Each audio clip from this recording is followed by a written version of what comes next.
ಈ ದಿನದಲ್ಲಿ ನಾನು ಧ್ಯಾನಕ್ಕಾಗಿ ಆರಿಸಿಕೊಂಡಂಥ ವಿಷಯ ಪೌಲನು ತನ್ನ ರೋಮಾಪುರದವರಿಗೆ ಬರೆದ ಪತ್ರಿಕೆಯಿಂದ ನಾನು ಮಾತನಾಡಲಿಕ್ಕಾಗಿ ನಾನು ಇಷ್ಟಪಡುವವನಾಗಿರ್ತೇನೆ. ರೋಮಾಪುರದವರಿಗೆ ಪೌಲನು ತಾನು ಬರೆದಂಥ ಪತ್ರಿಕೆ ಕುರಿತಾದಂಥ ಮಾಹಿತಿಯನ್ನು ಮುಂಚೆ ನಾನು ತಿಳಿಸ್ಲಿಕ್ಕಾಗಿ ನಾನು ಇಷ್ಟಪಡುವವನಾಗಿರ್ತೇನೆ. ಸತ್ಯವೇದ ಗ್ರಂಥದಲ್ಲಿ ನಾವು ಗಮನಿಸಿದಾಗ ರೋಮಾಪುರದವರ ಪತ್ರಿಕೆ ಎನ್ನುವಂಥದ್ದು 16 ಅಧ್ಯಾಯಗಳು ಒಳಪಟ್ಟಂಥದ್ದು. 16 ಅಧ್ಯಾಯ ಒಳಪಟ್ಟಂಥದ್ದು 407 ವಚನಗಳು ಒಳಪಟ್ಟಂಥ ಒಂದು ಪತ್ರಿಕೆ ಆಗಿರುತ್ತದೆ. ಅದು ಮಾತ್ರವಲ್ಲ, ನಾವು ಸತ್ಯವೇದ ಗ್ರಂಥದಲ್ಲಿ ನಾವು ಗಮನಿಸಿದಾಗ ಇದು ಸತ್ಯವೇದ ಗ್ರಂಥದಲ್ಲಿ 45ನೇ ಪುಸ್ತಕವಾಗಿ ನಾವು ದೇವರ ವಾಕ್ಯದಲ್ಲಿ ನಾವು ಗಮನಿಸಲಿಕ್ಕೆ ಸಾಧ್ಯ. ಸತ್ಯವೇದ ಗ್ರಂಥದಲ್ಲಿ ಯಾವ ಸಮಯದಲ್ಲಿ ಪೌಲನು ತಾನು ಈ ಪತ್ರಿಕೆಯನ್ನು ಆತನು ಬರೀತಾ ಇದ್ದಾನೆ ಎಂಬುದಾಗಿ ನಾವು ಗಮನಿಸಿದಾಗ ನಾವು AD 57ರಲ್ಲಿ ಅಂದರೆ ಪೌಲನು ತಾನು 3ನೇ ಮಿಷನರಿ ಯಾತ್ರೆಯನ್ನು ಮುಗಿಸಿಕೊಂಡು ತಾನು ಯೆರೂಸಲೇಮಿಗೆ ತಾನು ಹಿಂತಿರುಗಿ ಬಂದ ನಂತರವಾಗಿ ತಾನು ರೋಮಾಪುರ ಸಭೆಗೆ ತಾನು ಈ ಪತ್ರಿಕೆಯನ್ನು ಬರೀತಾ ಇರುವುದರ ಕುರಿತಾಗಿ ನಾವು ಗಮನಿಸಲಿಕ್ಕೆ ಸಾಧ್ಯ. ಈ ಪತ್ರಿಕೆಯನ್ನು ಬರೆಯುವಂಥ ಪ್ರಾಮುಖ್ಯವಾದಂಥ ಕೆಲವೊಂದು ಉದ್ದೇಶಗಳನ್ನು ನಾನು ನಿಮ್ಮ ಮುಂಭಾಗದಲ್ಲಿ ನಾನು ಇಡಲಿಕ್ಕಾಗಿ ನಾನು ಇಷ್ಟಪಡುವವನಾಗಿರ್ತೇನೆ. ಒಂದನೇದಾಗಿ, ರೋಮಾಪುರದ ಸಭೆ ಎನ್ನುವಂಥದ್ದು ಅನ್ಯ ಜನರಿಂದ ಕ್ರಿಸ್ತನನ್ನು ಅರ್ಥ ಮಾಡಿಕೊಂಡು ದೇವರ ಬಳಿಗೆ ಬಂದವರು, ನಂತರವಾಗಿ ಯಹೂದ್ಯರಾಗಿರುವವರು ಕೆಲವರು ಅವರ ಕರ್ತನಾದಂಥ ಯೇಸು ಕ್ರಿಸ್ತನ ರಕ್ಷಣೆ ಹೊಂದಿ ಅವರ ಸಭೆ ಒಳಗಡೆ ಅವರು ಸೇರಲ್ಪಟ್ಟವರಾಗಿದ್ದರು. ಈ ಎರಡು ಗುಂಪನ್ನು ಆತನು ವಾಕ್ಯದ ಒಂದು ವಿವರಣೆ, ರಕ್ಷಣೆಯ ಒಂದು ವಿವರಣೆ, ನ್ಯಾಯ ತೀರ್ಪಿನ ಒಂದು ವಿವರಣೆ, ನೀತಿತನದ ಒಂದು ವಿವರಣೆ, ಪವಿತ್ರಾತ್ಮನ ನಡೆಸುವಿಕೆ ಒಂದು ವಿವರಣೆ, ದೇವ ಜನರ ಮುಂದಿನ ಸೌಭಾಗ್ಯದ ಕುರಿತಾದಂಥ ವಿವರಣೆಯನ್ನು ಆತನು ಸ್ಪಷ್ಟವಾಗಿ ಆತನು ಸಭೆಗೆ ಬರೀತಾ ಇರುವುದನ್ನು ನಾವು ದೇವರ ವಾಕ್ಯದಲ್ಲಿ ನಾವು ಗಮನಿಸಲಿಕ್ಕೆ ಸಾಧ್ಯ. ದೇವರ ವಾಕ್ಯದಲ್ಲಿ ನಾವು ಈ ರೋಮಾಪುರದವರ ಪತ್ರಿಕೆಯಲ್ಲಿ ನಾವು ಗಮನಿಸಲಿಕ್ಕೆ ಸಾಧ್ಯವಾಗುವಂಥ ಒಂದು ಕಾರ್ಯ, ಯಹೂದ್ಯರು ಮತ್ತು ಅನ್ಯ ಜನರಿಂದ ರಕ್ಷಣೆ ಹೊಂದಿ ಬಂದವರು, ಯಹೂದ್ಯರಿಂದ ರಕ್ಷಣೆ ಬಂದಂಥ ಜನರ ಮಧ್ಯದಲ್ಲಿ ಒಂದು ತರ್ಕ ವಾಗ್ವಾದಗಳು ಯಾವಾಗಲೂ ಧರ್ಮಶಾಸ್ತ್ರದಿಂದಲೇ ಎನ್ನುವಂಥ ಪದಗಳು ಒಳಗೊಂಡಂಥ ಆ ಚರ್ಚೆಯ ವಿಷಯವನ್ನು ಆತನು ವಿವರಿಸುತ್ತಾ ರಕ್ಷಣೆ ಯಾರಿಂದ, ಯಾವುದರ ಮುಖಾಂತರ ಎಂಬುವಂಥ ವಿವರಣೆಯನ್ನು ಆತನು ಮೊದಲನೆಯ ಭಾಗದಿಂದ ಆದಿಯಿಂದ ಆತನು ವಿವರಿಸಿಕೊಂಡು ಅವರಿಗೆ ವಿವರಿಸುತ್ತಾ ಇರುವಂಥ ಭಾಗವನ್ನು ನಾವು ರೋಮಾಪುರದ ಸಭೆಯ ಆ ಪತ್ರಿಕೆಯಲ್ಲಿ ನಾವು ಗಮನಿಸಲಿಕ್ಕೆ ಸಾಧ್ಯ. 16 ಅಧ್ಯಾಯಗಳು ಒಳಪಟ್ಟಂಥ ಈ ಪತ್ರಿಕೆಯಲ್ಲಿ ಒಂದೊಂದು ಅಧ್ಯಾಯಗಳು ಒಂದೊಂದು ವಿಶೇಷತೆಯನ್ನು ದೇವರ ವಾಕ್ಯದಲ್ಲಿ ನಮಗೆ ಚಿತ್ರೀಕರಿಸುವಂಥದ್ದಾಗಿರುತ್ತದೆ. ಸತ್ಯವೇದ ಗ್ರಂಥದಲ್ಲಿ ರೋಮಾಪುರದವರ ಪತ್ರಿಕೆ ಒಂದೊಂದು ಅಧ್ಯಾಯವನ್ನು 16 ಅಧ್ಯಾಯಗಳಲ್ಲಿರುವಂಥ ವಿಶೇಷತೆಯನ್ನು ನಾನು ಸಂಕ್ಷಿಪ್ತವಾಗಿ ನಾನು ವಿವರಿಸಲಿಕ್ಕಾಗಿ ನಾನು ಇಷ್ಟಪಡ್ತೇನೆ. ಕಾರಣ ರೋಮಾಪುರದ ಪತ್ರಿಕೆ ಎನ್ನುವಂಥದ್ದು ಅದೊಂದು ಸಾಧಾರಣವಾದಂಥ ವಿಷಯ ಅಲ್ಲ, ಅದರಲ್ಲಿ ಆಳವಾದಂಥ ಕಾರ್ಯಗಳನ್ನು ನಾವು ಕಲಿಯಬೇಕಾಗಿರ್ತದೆ. ಆದರೆ ಈ ದಿನದಲ್ಲಿ ನಮ್ಮ ಸಮಯ ಬಹಳ ಕೊಂಚಿತವಾಗಿರೋದ್ರಿಂದ ಈ ಕೊಂಚಿತ ಸಮಯದಲ್ಲಿ ಈ 16 ಅಧ್ಯಾಯಗಳು ಪ್ರತಿಯೊಂದು ವ್ಯಕ್ತಿಗತವಾದಂಥ ವಿಶ್ವಾಸಿಗಳಿಗೆ ವ್ಯಕ್ತಿಗತವಾಗಿ ಏನು ಮಾತನಾಡ್ತದೆ ಎಂಬುದನ್ನು ನಾನು ತಿಳಿಸಿ ನಾನು ಪ್ರಾರ್ಥಿಸಲಿಕ್ಕಾಗಿ ನಾನು ಇಷ್ಟಪಡುವವನಾಗಿರ್ತೇನೆ. 1ನೇ ಅಧ್ಯಾಯವನ್ನು ನಾವು ಗಮನಿಸಿದಾಗ ದೇವರ ವಾಕ್ಯದಲ್ಲಿ 1ನೇ ಅಧ್ಯಾಯದ ಅದರ 15ನೇ ವಚನದಲ್ಲಿ ನಾವು ಗಮನಿಸಿದಾಗ ಕರ್ತನ ಸುವಾರ್ತೆ ಅಂದರೆ ಏನು ಎಂಬುದನ್ನು ದೇವರ ವಾಕ್ಯ ಅಲ್ಲಿ ನಮಗೆ ಸ್ಪಷ್ಟವಾಗಿ ತಿಳಿಸಿಕೊಡುತ್ತೆ. ಅಲ್ಲಿ ದೇವರ ವಾಕ್ಯದಲ್ಲಿ ಪೌಲನು ಹೇಳ್ತಾನೆ, ಸುವಾರ್ತೆಯ ವಿಷಯದಲ್ಲಿ ನಾನು ನಾಚಿಕೊಳ್ಳುವವನಲ್ಲ. ಆ ಸುವಾರ್ತೆಯು ದೇವರ ಬಲ ಸ್ವರೂಪವಾಗಿದ್ದು ಮೊದಲು ಯಹೂದ್ಯರಿಗೆ ಆಮೇಲೆ ಗ್ರೀಕರಿಗೆ ಅಂತೂ ನಂಬುವವರಿಗೆಲ್ಲರಿಗೂ ರಕ್ಷಣೆಯನ್ನು ಉಂಟು ಮಾಡುವಂಥದ್ದಾಗಿದೆ ಎಂಬುದಾಗಿ ದೇವರ ವಾಕ್ಯದಲ್ಲಿ ನಾವು ಗಮನಿಸ್ತೇವೆ. ಸುವಾರ್ತೆ ಅಂದರೆ ಏನು ಎಂಬುವಂಥ ಒಂದು ಚಿತ್ರೀಕರಣವನ್ನು ಆತನು ಮೊದಲನೇದಾಗಿ ಆತನು ಸಭೆಗೆ ಆತನು ತಿಳಿಸ್ತಾ ಇದ್ದಾನೆ. ಸುವಾರ್ತೆ ಎನ್ನುವಂಥದ್ದು ಅದು ದೇವರ ಬಲ ಸ್ವರೂಪವಾಗಿರುತ್ತದೆ. ನಂಬುವವರಿಗೋಸ್ಕರವಾಗಿ ಅದು ಮಾಡುವಂಥದ್ದು ರಕ್ಷಣೆಯನ್ನು ಉಂಟು ಮಾಡುವಂಥದ್ದಾಗಿದೆ ಎಂಬುದಾಗಿ ದೇವರ ವಾಕ್ಯದಲ್ಲಿ ನಾವು ಗಮನಿಸುವವರಾಗಿರ್ತೇವೆ. ಹಾಗಾದರೆ ಇವತ್ತು ದೇವರ ಮಕ್ಕಳೇ, ನಾವು ಪ್ರತಿಯೊಬ್ಬರು ರಕ್ಷಣೆ ಹೊಂದಿರುವುದು ಸುವಾರ್ತೆಯನ್ನು ಕೇಳೋದ್ರ ಮುಖಾಂತರ. ಸುವಾರ್ತೆಯಲ್ಲಿ ಅಡಗಲ್ಪಟ್ಟಂತ ಸತ್ಯವೇನು? ಯೇಸು ಸ್ವಾಮಿಯ ಜನನ, ಯೇಸು ಸ್ವಾಮಿಯ ಜೀವನ, ಯೇಸು ಸ್ವಾಮಿಯ ಮರಣ, ಯೇಸು ಸ್ವಾಮಿಯ ಪುನರುತ್ಥಾನ, ಯೇಸು ಸ್ವಾಮಿಯ ಆಗಮನದ ಕುರಿತಾಗಿ ಈ ಸುವಾರ್ತೆ ಎನ್ನುವಂಥದ್ದು ಅಡಗಲ್ಪಟ್ಟಿರ್ತದೆ.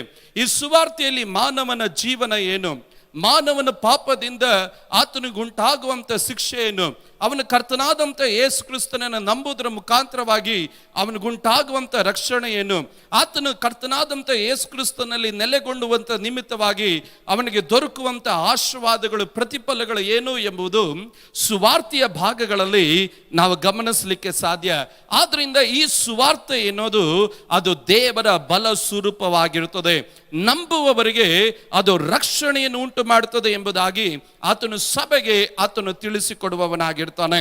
ಸತ್ಯವೇದ ಗ್ರಂಥದಲ್ಲಿ ನಾವು ಗಮನಿಸಿದಾಗ 28ನೇ ವಚನದಿಂದ ನಾವು ಓದಿದಾಗ ಮನುಷ್ಯನ ಒಂದು ಯಾತ್ರೆಯ ಕುರಿತಾಗಿ ನಾವು ದೇವರ ವಾಕ್ಯದಲ್ಲಿ ಗಮನಿಸಲಿಕ್ಕೆ ಸಾಧ್ಯ. ಈ ಸುವಾರ್ತೆಯು ಮನುಷ್ಯನನ್ನ ನೆನ್ನೆ ಕಾಲದಿಂದಲೂ ಮೊನ್ನೆ ಕಾಲದಿಂದಲೂ ಉಂಟಾದದಲ್ಲ, ಇದು ಆದಿ ಕಾಲದಿಂದಲೇ ಮನುಷ್ಯನಿಗೆ ಈ ರಕ್ಷಣೆಯ ಸುವಾರ್ತೆ ಎನ್ನುವುದು ಸಾರಲ್ಪಟ್ಟಿದ್ರ ಕುರಿತಾಗಿ ನಾವು ದೇವರ ವಾಕ್ಯದಲ್ಲಿ ನಾವು ಗಮನಿಸಲಿಕ್ಕೆ ಸಾಧ್ಯ. ಮನುಷ್ಯನು ತಾನು ದೇವರಿಂದ ಅಗಲೋದಿಕ್ಕೆ, ಮಾನವನು ತಾನು ಪಾಪಕ್ಕೆ ಒಳಪಡೋದಿಕ್ಕೆ, ಮನುಷ್ಯನು ತಾನು ದೇವರಿಂದ ದೂರ ಆಗೋದಕ್ಕೆ ಕಾರಣ ಏನು ಎಂಬುದಾಗಿ 28ನೇ ವಚನ ನಮಗೆ ಸ್ಪಷ್ಟವಾಗಿ ತಿಳಿಸುತ್ತೆ. 28ನೇ ವಚನದಲ್ಲಿ ನಾವು ಗಮನಿಸಿದಾಗ ಅಲ್ಲಿ ಈ ರೀತಿ ಓದ್ತೇವೆ, ಇದಲ್ಲದೆ ದೇವರ ಜ್ಞಾನವು ಅವರಿಗೆ ಇಷ್ಟವಿಲ್ಲದರಿಂದ ಅಲ್ಲದ ಕೃತ್ಯಗಳನ್ನು ನಡೆಸುವವರಾಗುವಂತೆ ದೇವರು ಅವರನ್ನ ಅನಿಷ್ಟ ಭಾವಕ್ಕೆ ಒಪ್ಪಿಸಿದನು.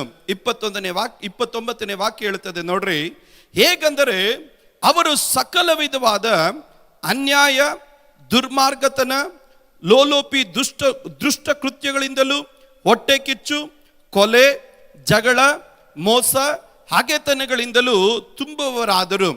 ಅವರು ಕಿವಿ ಊದುವವರು, ಚಾಡಿ ಹೇಳುವವರು, ದೇವರನ್ನು ದೂಷಿಸುವವರು, ಸೊಕ್ಕಿನವರು, ಅಹಂಕಾರಿಗಳು, ಬಡಾಯಿ ಕೊಚ್ಚಿಕೊಳ್ಳುವವರು, ಕೇಡನ್ನ ಕಲ್ಪಿಸುವವರು, ತಂದೆ ತಾಯಿಗಳ ಮಾತನ್ನ ಕೇಳದವರು, ವಿವೇಕ ಇಲ್ಲದವರು, ಮಾತಿಗೆ ತಪ್ಪುವವರು, ಮಮತೆ ಇಲ್ಲದವರು, ಕರುಣೆ ಇಲ್ಲದವರು ಆದರು.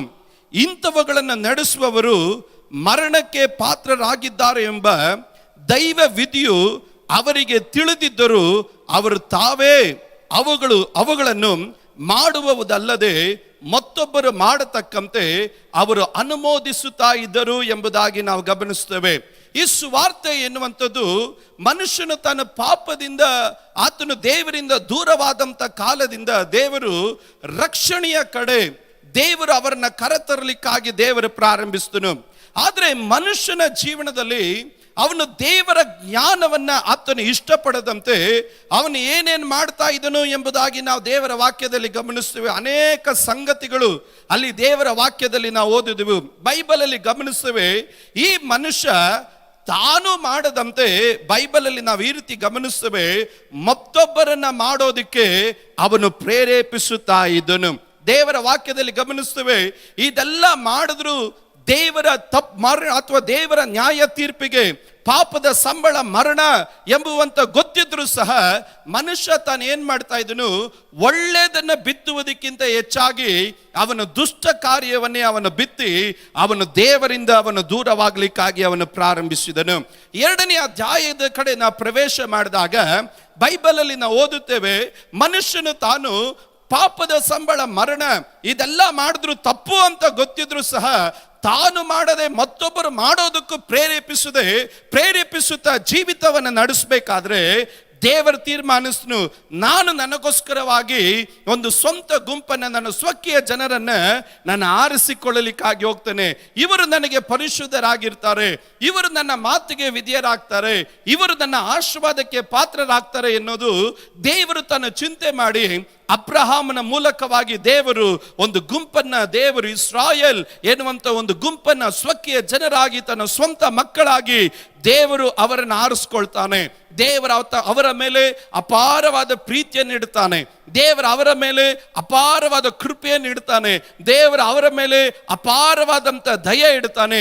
ಆದರೂ ಆ ಜನರು ಸಹ ಅವರು ದೇವರ ಅಪಾರವಾದಂಥ ಪ್ರೀತಿಯನ್ನ, ದೇವರ ಕೃಪೆಯನ್ನ ತಿರಸ್ಕಾರ ಮಾಡಿ ಅವರು ಪಾಪ ಮಾಡುತ್ತಾ ಮೊಂಡುತನವನ್ನು ಅವರು ತೋರಿಸುವವರಾಗಿದ್ದರು.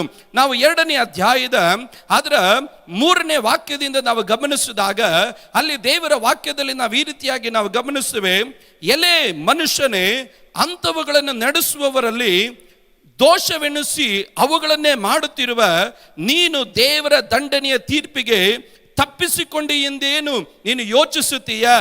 ಆತನ ಅಪಾರವಾದ ದಯೆ, ಸಹನ, ದೀರ್ಘ ಶಾಂತಿಗಳನ್ನು ಅಸಡ್ಡೆ ಮಾಡುತ್ತೀಯ.